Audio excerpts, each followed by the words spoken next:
47 ಶ್ಲೋಕಗಳನ್ನು ನಾವು ವಿಷಯದ ಆಧಾರದ ಮೇಲೆ 5 ರೀತಿಯಾಗಿ ಇದನ್ನು ನಾವು 5 ಸೆಕ್ಷನ್ ಇದನ್ನು ಮಾಡ್ಕೋಬೋದು.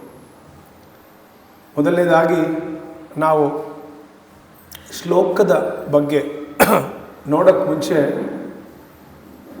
ಒಂದೆರಡು ವಿಷಯಗಳ ಬಗ್ಗೆ ನಾವು ಚರ್ಚೆ ಮಾಡೋಣ. ಮೊದಲನೇದಾಗಿ ಯೋಗ ಅಂದರೆ ಏನು? ಯಾರು ಹೇಳ್ತೀರಾ ಯೋಗ ಅಂದರೆ ಏನು ಅಂತ? ಯೋಗ ಅಂದರೆ ಏನು? ಅದೃಷ್ಟ. ಯೋಗ ಅಂದರೆ ಅದೃಷ್ಟ. ಅಂದರೆ ಸುಲಭವಾಗಿ ನಾವು ಹೇಳಬೇಕು ಅಂತ ಹೇಳಿದ್ರೆ ಜೀವಾತ್ಮ ಮತ್ತು ಪರಮಾತ್ಮ ಅದೆರಡನ್ನು ಸೇರಿಸೋದೇ ಯೋಗ. ಯೋಗದ ನಿಜವಾದ ಅರ್ಥ ಏನು ಅಂತ ಹೇಳಿದ್ರೆ ನಾವು ಯಾವುದೋ ಯೋಗ ಕ್ಲಾಸ್ಗೆ ಹೋಗಿ ಆಸನಗಳನ್ನು ಅದು ಒಂದು ಭಾಗ ಅಷ್ಟೇ, ಯೋಗದ ಒಂದು ಭಾಗ. ಅದರ ನಿಜವಾದ ಯೋಗ ಅನ್ನೋ ಪದಕ್ಕೆ ಏನು ಹೆಸರು ಅಂತ ಹೇಳಿದ್ರೆ ಜೀವಾತ್ಮ ಮತ್ತು ಪರಮಾತ್ಮ ಎರಡನ್ನೂ ಒಂದು ಮಾಡುವುದು, ಎರಡನ್ನೂ ಸೇರಿಸುವುದು. ಅದಕ್ಕೆ ಯೋಗ ಅನ್ನೋದು ಹೆಸರು. ಅಂದರೆ ತನ್ನನ್ನು ದೇವರೊಂದಿಗೆ ಅಂದರೆ ಜೀವಾತ್ಮನನ್ನು ಪರಮಾತ್ಮನೊಂದಿಗೆ ಸಂಪರ್ಕ ಮಾಡುವುದು ಮತ್ತು ಅವನ ಜೊತೆ ಇರುವ ಸಂಬಂಧವನ್ನು ಸ್ಥಾಪಿಸೋದೇ ಯೋಗ. ಇಲ್ಲಿ ಹೇಗೆ ಭಗವಂತನ ಹತ್ರ ಸಂಬಂಧವನ್ನು ನಾವು ಸ್ಥಾಪಿಸ್ಬೋದು ಅನ್ನೋದಕ್ಕೆ 2 ಮಾರ್ಗಗಳಿದೆ. ಮೊದಲನೇ ಮಾರ್ಗ ಹಂತ ಹಂತವಾಗಿ ಭಗವಂತನ ಹತ್ರ ಸಂಬಂಧವನ್ನು ಸ್ಥಾಪಿಸ್ಕೋಬೋದು. ಎರಡನೇದು ನೇರ ಮಾರ್ಗದಲ್ಲಿ ನಾವು ಭಗವಂತನ ಹತ್ರ ಸಂಬಂಧವನ್ನು ಸ್ಥಾಪಿಸ್ಕೋಬೋದು. ಅದನ್ನು ಹೇಗೆ ಅರ್ಥ ಮಾಡ್ಕೊಳ್ಳೋದು ಅಂತ ಹೇಳಿದ್ರೆ, ಉದಾಹರಣೆಗೆ ಒಂದು ಬಹುಮಹಡಿ ಕಟ್ಟಡ ಇದೆ ಅಂತ ಇಟ್ಕೊಳ್ಳಿ. ಒಂದು 10 ಮಹಡಿ 11 ಮಹಡಿ ಬಿಲ್ಡಿಂಗ್ ಇದೆ ಅಂತ ಇಟ್ಕೊಳ್ಳಿ. ಅದರಲ್ಲಿ 2 ಮಾರ್ಗ ಇದೆ. ಒಂದು, ನೀವು ಒಂದೊಂದು ಮೆಟ್ಟಿಲನ್ನೇ ಹತ್ಕೊಂಡು ನೀವು 10ನೇ ಫ್ಲೋರು 15ನೇ ಫ್ಲೋರನ್ನು ಹೋಗ್ಬೋದು. ಇಲ್ಲ ನೇರಡಿಯಾಗಿ ನೀವು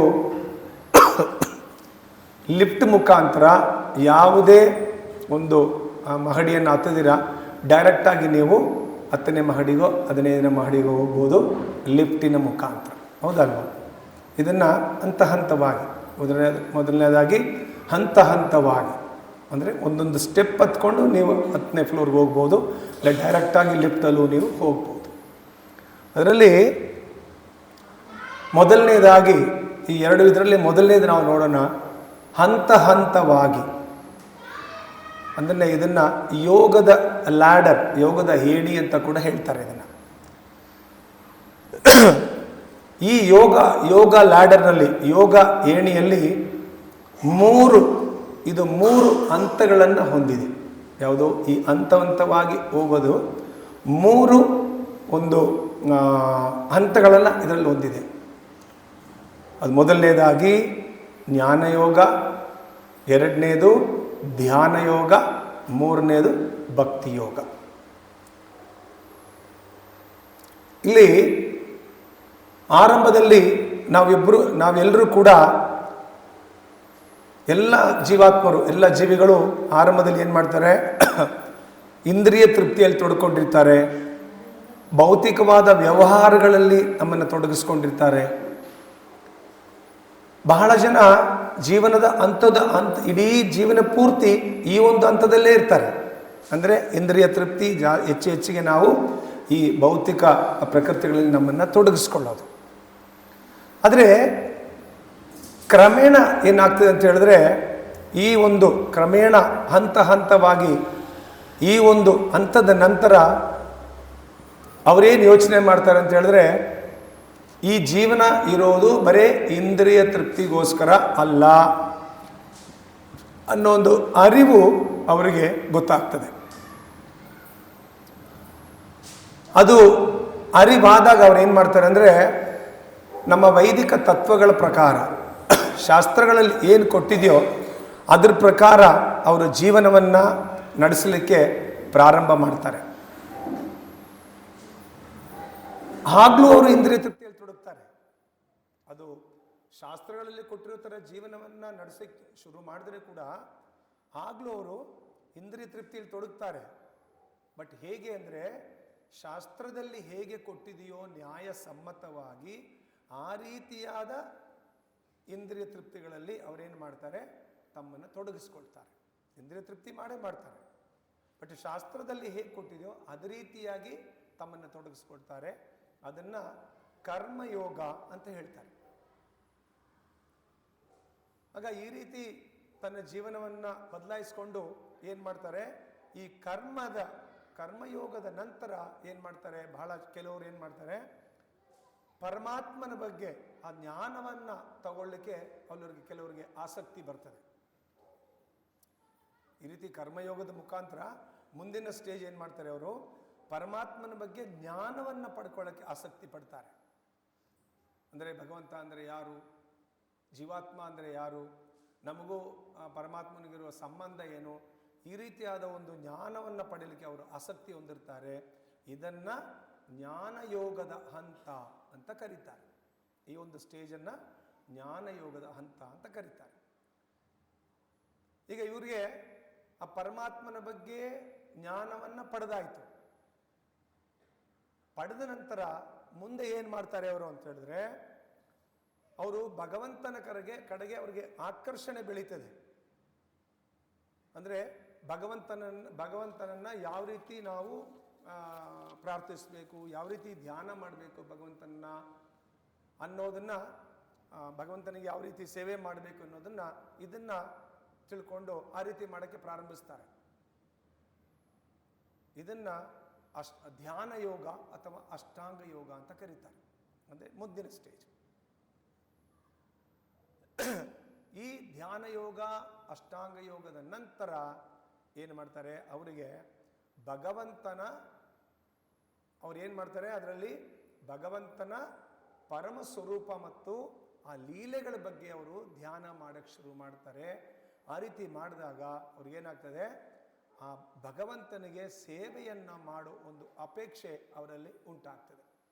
ಭಗವಂತನಿಗೆ ಸೇವೆ ಮಾಡಬೇಕು ಅನ್ನೋ ಒಂದು ಬಯಕೆ ಅವರಲ್ಲಿ ಉಂಟಾಗ್ತದೆ. ಇದನ್ನೇ ಭಕ್ತಿ ಯೋಗದ ಹಂತ ಅಂತ ಹೇಳೋದು.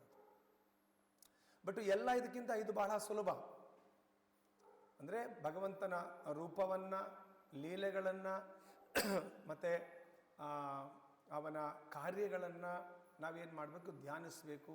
ಹೇಗೆ ಭಗವಂತನಿಗೆ ಸೇವೆ ಮಾಡಬೇಕು ಅನ್ನೋ ತಿಳ್ಕೊಂಡು ಆ ರೀತಿಯಾಗಿ ಭಗವಂತನಿಗೆ ಸೇವೆ ಮಾಡೋಕ್ಕೆ ಶುರು ಮಾಡ್ತಾರೆ.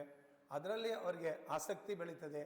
ಇದನ್ನು ಭಕ್ತಿ ಯೋಗದ ಹಂತ ಅಂತ ಹೇಳ್ತಾರೆ. ಇದು ಬಾಕಿ ಎಲ್ಲದಕ್ಕಿಂತ ಬಹಳ ಸುಲಭ. ಇದು ಮೊದಲನೇದಾಗಿ ಹಂತ ಹಂತವಾಗಿ ಇರೋ ಮಾರ್ಗ. ಇನ್ನು ಎರಡನೆಯ ಮಾರ್ಗ ಯಾವುದಪ್ಪ ಅಂತ ಹೇಳಿದ್ರೆ ನೇರವಾದ ಮಾರ್ಗ. ನಾವು ಆವಾಗಲೇ ನೋಡಿದ್ರಲ್ಲ ಎರಡು ವಿಷಯ. ಮೊದಲು ಹಂತ ಹಂತವಾಗಿ ಬರೋದು, ಎರಡನ್ನೂ ನೇರವಾಗಿರೋದು.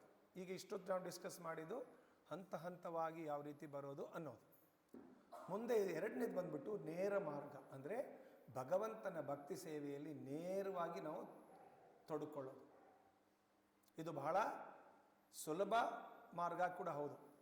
ಯಾಕಂದರೆ ಆ ರೀತಿಯಲ್ಲಿ ನಮ್ಮದು ಕರ್ಮಯೋಗ ಮಾಡಿ, ಅಲ್ಲಿಂದ ಧ್ಯಾನ ಯೋಗ ಮಾಡಿ, ಮತ್ತು ಅಲ್ಲಿಂದ ಜ್ಞಾನಯೋಗ ಮಾಡಿ, ಅಲ್ಲಿಂದ ಜ್ಞಾನಯೋಗ ಮಾಡಿ, ಅಷ್ಟಾಂಗ ಯೋಗವನ್ನು ಮಾಡಿ ಮತ್ತೆ ಭಕ್ತಿ ಸೇವೆ ಬರೋದು ಹಂತ ಹಂತವಾಗಿ.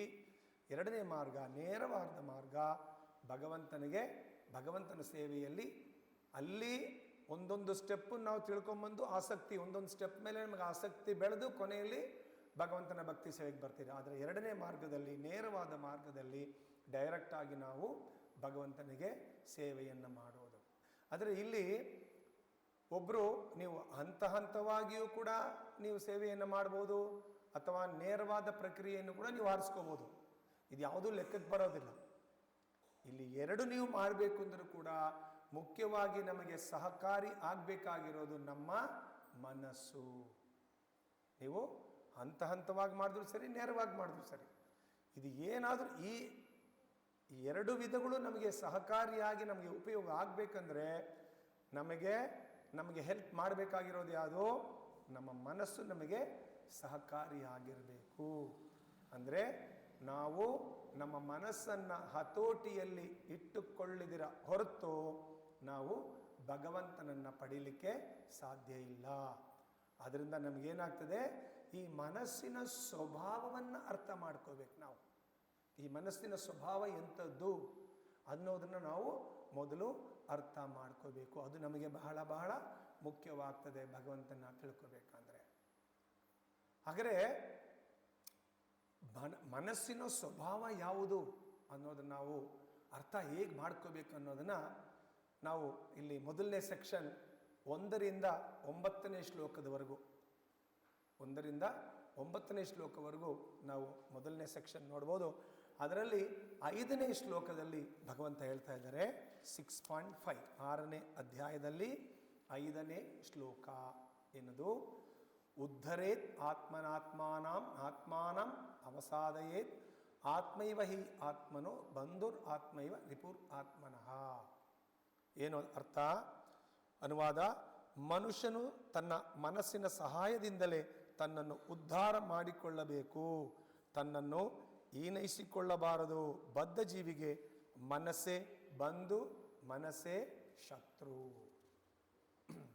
ಇದು ಬಹಳ ಬಹಳ ಇಂಪಾರ್ಟೆಂಟ್. ನಾವು ಯಾವುದೇ ಕೆಲಸ ಮಾಡಬೇಕು ಅಂದರೆ ನಮಗೆ ಮನಸ್ಸು ಸಹಕರಿಸ್ಬೇಕು. ನಮಗೆ ಈಗ ಬಹಳ ಜನ ನೋಡ್ಬೋದು, ಮನಸ್ಸು ನಮಗೆ ಒಳ್ಳೆಯ ಹೆಸರು. ಈಗ ನಾವು ನೋಡ್ಬೋದು, ಬಹಳ ಜನ ಒಳ್ಳೆಯವರು ಇರ್ತಾರೆ. ಅವ್ರೇನು ಮಾಡ್ತಾರೆ, ಅವರ ಮನಸ್ಸು ಅವರನ್ನು ಒಳ್ಳೆ ರೀತಿಯಲ್ಲಿ ಕೆಲಸ ಮಾಡಲಿಕ್ಕೆ ಅವರಿಗೆ ಸಹಕಾರಿಯಾಗಿರ್ತದೆ. ಆ ರೀತಿ ಆದಾಗ ಮನಸ್ಸು ನಮಗೆ ಒಳ್ಳೆಯ ಹೆಸರನ್ನು ಕೂಡ ತರ್ತದೆ. ಅದೇ ಸಮಯದಲ್ಲಿ ಅದೇ ಮನಸ್ಸು ನಮ್ಮನ್ನು ಕೆಳಮಟ್ಟಕ್ಕೆ ಕೂಡ ಇಳಿಸ್ತದೆ. ಈಗ ಒಳ್ಳೆ ರೀತಿಯ ಚಟುವಟಿಕೆಗಳನ್ನು ಮಾಡೋ ಜನಗಳನ್ನು ನಾವು ಪ್ರಶಂಸ್ತೀರಿ, ಹೌದಾ? ನೋಡಿ ಎಷ್ಟು ಒಳ್ಳೆ ಕೆಲಸ ಮಾಡ್ತಾ ಇದ್ದಾರೆ, ಅವರೆಂಥ ಒಳ್ಳೆ ವ್ಯಕ್ತಿ ಅನ್ನೋದನ್ನು ನಾವು ಪ್ರಶಂಸೆ ಮಾಡ್ತೀರಿ, ಮತ್ತು ಅವ್ರನ್ನ ಮೆಚ್ಕೊಳ್ತೀರಿ ನಾವು. ಯಾಕೆ ಅಂತ ಹೇಳಿದ್ರೆ ಅವರ ಎಲ್ಲ ಚಟುವಟಿಕೆಗಳು ಕೂಡ ನಮ್ಮ ಮನಸ್ಸಿನಲ್ಲಿರುವ ಒಳ್ಳೆ ಆಲೋಚನೆಗಳಿಂದ ಅಂಥ ಚಟುವಟಿಕೆಗಳನ್ನು ನಾವು ಮಾಡ್ತೀರಿ. ಆದರೆ ಅದೇ ರೀತಿ ನಮ್ಮ ಮನಸ್ಸು ಸರಿ ಇಲ್ಲ ಅಂತ ಹೇಳಿದ್ರೆ ಮತ್ತೊಂದೆಡೆ ನಾವೇನು ಮಾಡ್ತೀರಿ, ಸಮಾಜಕ್ಕೆ ತೊಂದರೆಯ ಕೊಡುವಂಥ ಚಟುವಟಿಕೆಗಳನ್ನು ನಾವು ದ್ವೇಷ ಮಾಡ್ತೀರಿ. ಯಾಕಂತ ಹೇಳಿದ್ರೆ ಯಾರು ಸಮಾಜಕ್ಕೆ ತೊಂದರೆಯನ್ನು ಕೊಡ್ತಾರೋ ಅವರೇನು ಮಾಡ್ತಾರೆ, ಆಟೋಮೆಟಿಕ್ಕಾಗಿ ಅವರ ಮನಸ್ಸು ಕೂಡ ಅದೇ ರೀತಿಯಾದ ಚಟುವಟಿಕೆಗಳಲ್ಲಿ ತೊಡಗಿರ್ತದೆ. ಅಂದರೆ ಒಬ್ಬನನ್ನು ಮೇಲಕ್ಕೆತ್ತೋದು ಅಥವಾ ಕೆಳಕ್ಕೆ ಇಳಿಸೋದಕ್ಕೆ ಮುಖ್ಯವಾದ ಕಾರಣ ಯಾವುದು? ಮನಸ್ಸು. ಇದು ಬಹಳ ಒಂದು ಇಂಪಾರ್ಟೆಂಟ್ ವಿಷಯ ನಾವು ತಿಳ್ಕೊಬೇಕಾಗುತ್ತೆ. ಯಾಕಂದರೆ ನಾವೇನು ಮಾಡ್ತೀರಿ ಅಂದರೆ ಕೆಲವು ಸಮಯ ನಾವು ಕೆಲವು ತಪ್ಪುಗಳನ್ನ ಮಾಡ್ತೀರಿ, ನಾವು ಅವನತಿ ಹೊಂದ್ಬಿಡ್ತೀರಿ. ಬಟ್ ನಾವೇನು ಮಾಡ್ತೀರಿ ಅಂದರೆ ಯಾರ್ಯಾರ ಮೇಲೇನೋ ಕಾರಣ ಹೇಳ್ತೀರಿ. ನನ್ನ ತಂದೆ ತಾಯಿ ಸರಿ ಇಲ್ಲ, ನನಗೆ ಸಿಕ್ಕಿರೋ ಗುರುಗಳು ಸರಿ ಇಲ್ಲ, ಅವ್ರು ನನಗೆ ಸರಿಯಾಗಿ ಮಾರ್ಗದರ್ಶನ ಮಾಡಲಿಲ್ಲ, ನನ್ನ ಶಾಲೆ ಟೀಚರ್ ನನಗೆ ಸರಿಯಾಗಿ ಇದು ಮಾಡಲಿಲ್ಲ, ಅಥವಾ ನನಗೆ ಸಿಕ್ಕಿರೋ ಸಂಗಾತಿ ಸರಿ ಇಲ್ಲ. ಈ ರೀತಿ ನಾವೇನು ಮಾಡ್ತೀವಿ, ನಮ್ಮ ಸ್ವಂತ ಅವನತಿಗೆ ನಾವೇನು ಮಾಡ್ತೀರಿ, ಇನ್ನೊಬ್ಬರ ಮೇಲೆ ದೋಷಿಸ್ತೀರಿ ನಾವು. ಬಟ್ ಆ್ಯಕ್ಚುಲಿ ಇನ್ನೊಬ್ಬರ ಮೇಲೆ ನಾವು ದೋಷಿಸೋ ಅವಶ್ಯಕತೆಯೇ ಇಲ್ಲ. ಯಾಕಂದರೆ ಯಾವುದೇ ಸೋಲುಗೂ ಗೆಲುವಿಗೂ ಮುಖ್ಯವಾದ ಕಾರಣ ಯಾರು? ನಾವೇ. ನಮ್ಮದೇ ಮನಸ್ಸೇ ಕಾರಣ ಅಂತ ಭಗವಂತ ಇಲ್ಲಿ ಹೇಳ್ತಾ ಇದ್ದಾರೆ. ಅಂದರೆ ಮನಸ್ಸಿಗೂ ಬಂಧನಕ್ಕೂ ಮನಸ್ಸೇ ಬಂಧು ಮತ್ತು ಮನಸ್ಸೇ ಶತ್ರು ಅಂತ ಇಲ್ಲಿ ಭಗವಂತ ಹೇಳ್ತಾರೆ. ಹಾಗಾದರೆ ಈ ಮನಸ್ಸು ಏನನ್ನು ಮಾಡ್ತದೆ ಅಂತ ಹೇಳಿದ್ರೆ, ಮನಸ್ಸು 4 ಕ್ರಿಯೆಗಳನ್ನು ಮಾಡ್ತದೆ. ಮನಸ್ಸು 4 ಕ್ರಿಯೆಗಳನ್ನು ಮಾಡ್ತದೆ. ಅದಕ್ಕೆ ಅನುಗುಣವಾಗಿ ಅದಕ್ಕೆ 4 ಹೆಸರುಗಳು ಕೂಡ ಕೊಟ್ಟಿರ್ತದೆ. ಅದಕ್ಕೆ ಅಂತಃಕರಣ ಅಂತ ಹೇಳ್ತಾರೆ. ಅಂದರೆ ಮನಸ್ಸಿಗೆ ಇನ್ನೊಂದು ಹೆಸರೇ, ಇನ್ನೊಂದು ಶಬ್ದನೇ ಅಂತಃಕರಣ. ಈ ಅಂತಃಕರಣ, ಈ ಮನಸ್ಸು ಏನನ್ನು ಮಾಡ್ತದೆ? ಈ 4. ಮೊದಲನೇದಾಗಿ ಆಲೋಚನೆಗಳನ್ನು ಸೃಷ್ಟಿ ಮಾಡ್ತದೆ. ಅಂದರೆ ದೈಹಿಕವಾಗಿ ನಾವು ಯಾವುದೇ ಚಟುವಟಿಕೆಗಳನ್ನು ಮಾಡೋದಿಲ್ಲ, ನಾವು ಶಾಂತವಾಗಿರ್ತೀರಿ. ನಾವು ಯಾವುದೇ ಚಟುವಟಿಕೆ ಮಾಡಿದ್ರೆ ಶಾಂತವಾಗಿದ್ದರೂ ಕೂಡ, ನಾವು ದೈಹಿಕವಾಗಿ ಶಾಂತವಾಗಿದ್ದರೂ ಕೂಡ ಮನಸ್ಸು ಎಲ್ಲೆಲ್ಲೆಲ್ಲೆಲ್ಲೋ ಅಲೆದಾಡ್ತಾ ಇರ್ತದೆ. ಅದಕ್ಕೆ ಇದನ್ನು ಮನಸ್ಸಿನ ಅಂತಃಕರಣದ ಮನಸ್ಸು ಅಂತ ಹೇಳ್ತಾರೆ. ಎರಡನೇದಾಗಿ ಕಾರ್ಯಗಳನ್ನು, ಯಾವುದಾದ್ರೂ ಕಾರ್ಯಗಳನ್ನು ಮಾಡುವ ನಿರ್ಧಾರಗಳನ್ನು ನಾವು ತೆಗೆದುಕೊಳ್ಳಲಿಕ್ಕೆ ನಮಗೆ ಅವಕಾಶ ಸಿಗ್ತದೆ. ಅಂದರೆ ಯಾವುದಾದ್ರೂ ಕಾರ್ಯಗಳನ್ನು ನಾವು ಮಾಡುವ ಆ ಒಂದು ನಿರ್ಧಾರವನ್ನು ತೆಗೆದುಕೊಳ್ಳಲಿಕ್ಕೆ ಸಾಧ್ಯ ಆಗ್ತದೆ. ಅಂದರೆ ಇದಕ್ಕೆ ಬುದ್ಧಿ ಅಂತ ಹೇಳ್ತಾರೆ. ಮನಸ್ಸು ಮತ್ತು ಬುದ್ಧಿ. ಉದಾಹರಣೆಗೆ ಈಗ ನಿರ್ಧಾರ ಅಂದರೆ, ಈಗ ನಾನು PUC ಆಯಿತು ನಂದು, ಮುಂದೆ ನಾನು ಮೆಡಿಕಲ್ ಮಾಡಬೇಕಾ, ಇಂಜಿನಿಯರಿಂಗ್ ಮಾಡಬೇಕಾ, ಅಥವಾ ಅಕೌಂಟ್ಸ್ ತಗೋಬೇಕಾ, ಈ ರೀತಿ ಒಂದು ನಿರ್ಧಾರಗಳನ್ನು ಮಾಡಬೇಕಾದ ಹಂತ. ಅದನ್ನು ಏನು ಮಾಡ್ತಾರೆ, ಈ ಅಂತಃಕರಣ ನಮಗೆ ಯಾವ ಕಾರ್ಯವನ್ನು ಮಾಡಬೇಕು ಅನ್ನೋದನ್ನು ನಿರ್ಧಾರಗಳನ್ನು ತೆಗೆದುಕೊಳ್ಳೋ ಸಾಧ್ಯ ಆಗ್ತದೆ. ಅದಕ್ಕೆ ಬುದ್ಧಿ ಅಂತ ಹೇಳ್ತಾರೆ. ಮೊದಲನೇದು ಮನಸ್ಸು, ಎರಡನೇದು ಬುದ್ಧಿ, ಮೂರನೇದು ನಾನು ಮತ್ತು ನನ್ನದು ಅನ್ನೋ ಯೋಚನೆ ಮಾಡೋದು.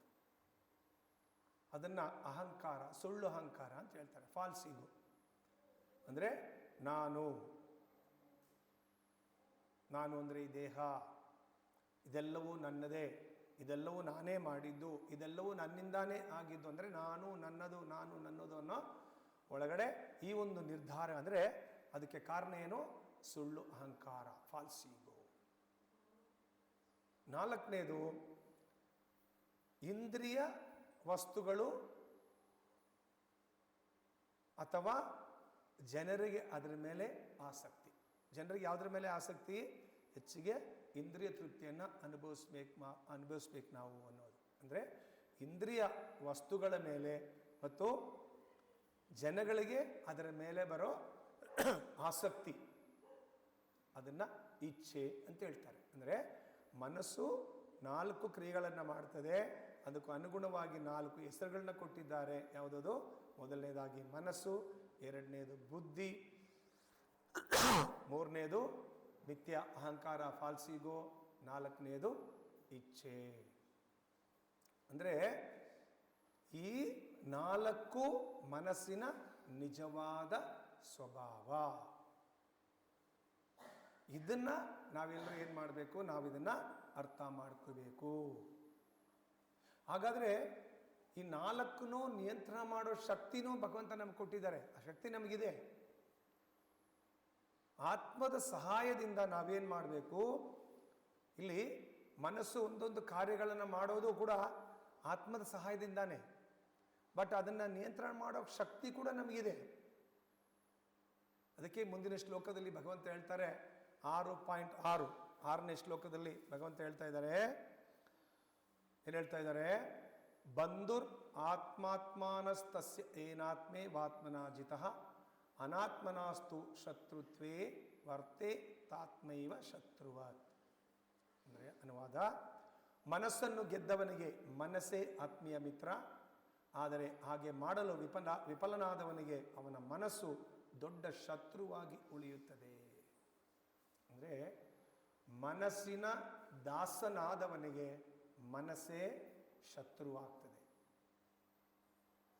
ಇಲ್ಲಿ ನಾವೆಲ್ಲರೂ ಮನಸ್ಸಿನ ದಾಸನಾಗ್ಬಿಟ್ಟಿದ್ದೀರಿ. ನಮಗೆ 2 ರೀತಿಯಾದ ಶತ್ರುಗಳಿದ್ದಾರೆ. ಯಾರದು? ಒಬ್ಬರು ನಮ್ಮ ಹೊರಗೆ, ಇನ್ನೊಬ್ಬರು ನಮ್ಮ ಒಳಗೆ. ಇಬ್ಬರು ಶತ್ರುಗಳಿದ್ದಾರೆ. ಹೊರಗೆ ಶತ್ರುಗಳಿದ್ದಾರೆ, ನಮ್ಮ ಒಳಗಡೆನೂ ಶತ್ರುಗಳಿದ್ದಾರೆ. ಈಗ ಹೊರಗಡೆ ಇರೋ ಶತ್ರು ನಮ್ಮನ್ನು ದೈಹಿಕವಾಗಿ ನಮ್ಮನ್ನು ನೋಯಿಸ್ಬೋದು, ನಮಗೆ ಒಂದು ಗಾಯ ಮಾಡ್ಬೋದು, ನಮ್ಮ ಮೇಲೆ ದಾಳಿ ಮಾಡ್ಬೋದು. ಬಟ್ ಆದರೆ ಸ್ವಲ್ಪ ಸಮಯ ಆದಮೇಲೆ ಆ ಗಾಯ ವಾಸಿ ಆಗಿಬಿಡ್ತದೆ. ಆ ದೈಹಿಕವಾದ ಇದನ್ನು ನಾವು ಮರ್ತು ಬಿಡ್ತೀರಿ. ಮೇಲೆ ಆಗಿರೋ, ಹೊರಗಡೆಯಿಂದ ನಮಗಾಗಿರೋ ಆ ಗಾಯವನ್ನು ಅದು ಆರೋಗ್ಬಿಡ್ತದೆ, ನಾವು ಮರ್ತು ಬಿಡ್ತದೆ. ಆದರೆ ಆ ಮನಸ್ಸಿನ ಒಳಗಡೆ ಉಂಟಾಗಿರೋ ಆ ಗಾಯ ಬಂದ್ಬಿಟ್ಟು ಶಾಶ್ವತವಾಗಿ ಉಳಿದು ಬಿಡ್ತದೆ. ಹೊರಗಡೆ ಆಗಿರೋ ಗಾಯವನ್ನು ನಾವು ಆರಿಸ್ಬಿಡ್ತದೆ, ಆದರೆ ಮನಸ್ಸಿನೊಳಗಡೆ ಆಗಿರೋ ಆ ಗಾಯ ಅದು ಹಾಗೆ ನಿರಂತರವಾಗಿ ಉಳಿದು ಬಿಡ್ತದೆ. ಅದಕ್ಕೆ ತಮಿಳಲ್ಲಿ ತಿರುಕ್ಕುರಲ್ ಅಂತೋದೆ ನಮ್ಮ ಅಲ್ಲಿ ತಿರುವಳ್ಳುವರ್ ಅಂದರೆ ನಮ್ಮ ಕನ್ನಡದಲ್ಲಿ ಸರ್ವಜ್ಞ ಇದ್ದ ಹಾಗೆ, ಅದರಲ್ಲಿ ಒಂದು ವಾಕ್ಯ ಇದೆ, ತೀಯಿನಾಲ್ ಸುಟ್ರ ಪುಣ್ ಆರುಂ. ಅಂದರೆ ತೀಯಿನಾಲ್ ಸುಟ್ಟ ಪುಣ್ ಉಳ್ಳಾರುಂ ಅಂದರೆ ಒಂದು ಬೆಂಕಿಯಿಂದ ಉಂಟಾದ ಗಾಯ ವಾಸಿ ಆಗ್ಬಿಡ್ತದಂತೆ. ಆದರೆ ಆರಾದೆ ನಾವಿನಾಲ್ ಸುಟ್ಟವಡು, ಆರಾದೆ ನಾವಿನಾಲ್ ಸುಟ್ಟವಡು. ಆದರೆ ಆರಾದೆ ನಾವಿನಾಲ್ ಅಂದರೆ ನಾಲಿಗೆಯಿಂದ ಯಾರಾದರೂ ಬಲವಾದ ಮಾತುಗಳಿಂದ ನಮಗೆ ಉಂಟು ಮಾಡೋ ಆ ಗಾಯ ಬಂದ್ಬಿಟ್ಟು ವಾಸಿ ಆಗೋದೇ ಇಲ್ಲ ಅಂತ ಹೇಳ್ತಾರೆ. ನಮ್ಮ ಒಳಗಡೆ ಇರೋ ಆಂತರಿಕ ಶತ್ರು ನಮಗೆ ನಮ್ಮಲ್ಲಿ ಕಾಮ, ಕರ್ಮ, ಲೋಭ, ಮೋಹ, ಮದ, ಮಾತ್ಸರ್ಯ, ಅಸೂಯೆ ಈ ರೀತಿಯಾದ ಒಂದು ಶತ್ರುಗಳಿಂದ ನಮ್ಮ ಮೇಲೆ ದಾಳಿ ಮಾಡ್ತದೆ. ಯಾವುದು? ಆಂತರಿಕವಾದ ನಮ್ಮ ಮನಸ್ಸು. ಕಾಮ, ಕರ್ಮ, ಲೋಭ, ಮೋಹ, ಮದ, ಮಾತ್ಸರ್ಯ ಈ ರೀತಿಯಾದ ಮಾಧ್ಯಮದ ಈ ರೀತಿಯಾದ ವಿಷಯದ ಮುಖಾಂತರ ನಮ್ಮ ಮೇಲೆ ದಾಳಿ ಮಾಡುತ್ತದೆ. ಆದರೆ ಈ ಮನಸ್ಸು ಅನ್ನೋದು ನಾವು ಶತ್ರುವಾಗಿಯೂ ಇಟ್ಕೋಬಹುದು, ಮಿತ್ರನಾಗಿ ಕೂಡ ನಾವು ಈ ಮನಸ್ಸನ್ನು ಇಟ್ಕೋಬಹುದು. ಅದಕ್ಕೆ ಇಲ್ಲಿ ಮನಸ್ಸು ಹೇಗಪ್ಪ ನಮ್ಮ ಶತ್ರುವಾಗಿ ಕಾರ್ಯನಿರ್ವಹಿಸ್ತದೆ ಅಂತ ಹೇಳಿದ್ರೆ, ಮನಸ್ಸು 4 ಕಾರ್ಯಗಳನ್ನು ಮಾಡ್ತದೆ. ಏನದು 4 ಕಾರ್ಯಗಳು? ಮೊದಲನೇದು, ಈ ಮನಸ್ಸು ಒಂದು ರೀತಿ, ಈಗ ಮನಸ್ಸು ನಮ್ಗೆ ಹೇಳಿದರು ಶತ್ರುವಿನಂತೆ ಕೂಡ ಇದೆ, ಮಿತ್ರನಂತೆ ಕೂಡ ಮಾಡ್ಕೋಬೋದು. ಅದರಲ್ಲಿ ಮೊದಲನೇದಾಗಿ ಮನಸ್ಸು ನಮಗೆ ಶತ್ರುವಿನಂತೆ. ಈ ಶತ್ರು ಆದರೆ ನಮಗಾಗೋ ತೊಂದರೆ ಏನು ಅಂದರೆ,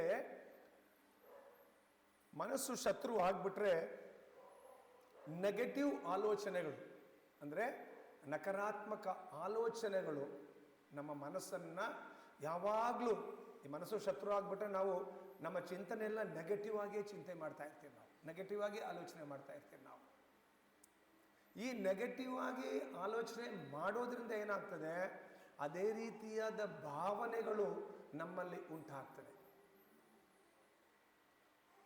ನಮಗೆ ನೆಗೆಟಿವ್ ಥಿಂಕಿಂಗ್ ಬರೋದು ಸಾಧಾರಣವಾಗಿ ಸಹಜನೇ.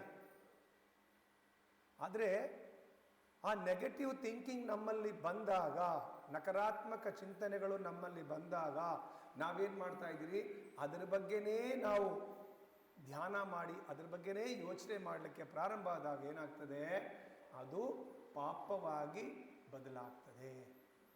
ನೆಗೆಟಿವ್ ಥಿಂಕಿಂಗ್ ನಮಗೆ ಬರ್ತದೆ, ಅದನ್ನೇ ಧ್ಯಾನಿಸ್ಕೊಂಡು ನಾವು ಅದ್ರ ಬಗ್ಗೆನೇ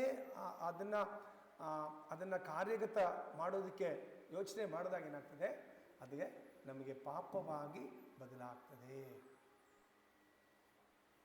ಏನಾಗ್ತದೆ, ನಾವು ಈ ಕಾಮ, ಕ್ರೋಧ, ಲೋಭ, ಮೋಹ, ಮದ, ಮಾತ್ಸರ್ಯ ಈ ರೀತಿಯಾದ ನಕಾರಾತ್ಮಕ ಆಸೆಗಳನ್ನು ಪೋಷಣೆ ಮಾಡಲಿಕ್ಕೆ ನಾವು ಪ್ರಾರಂಭ ಮಾಡಿದಾಗ ಅದೇನಾಗ್ತದೆ, ಅದು ಆಟೋಮೆಟಿಕ್ ಆಗಿ ನಮ್ಮ ಮನಸ್ಸು ನಮಗೆ ಶತ್ರುವಾಗಿ ಮಾರ್ಪಡ್ತದೆ. ಆ ರೀತಿ ಶತ್ರುವಾಗಿ, ಈ ಉದಾಹರಣೆ ನೋಡ್ಬೋದು ನೀವು, ಭಾಳ ಜನ ಆತ್ಮಹತ್ಯೆ ಮಾಡ್ಕೊತಾರೆ. ಆತ್ಮಹತ್ಯೆ ಮಾಡೋದಕ್ಕೆ ಕಾರಣ ಏನು?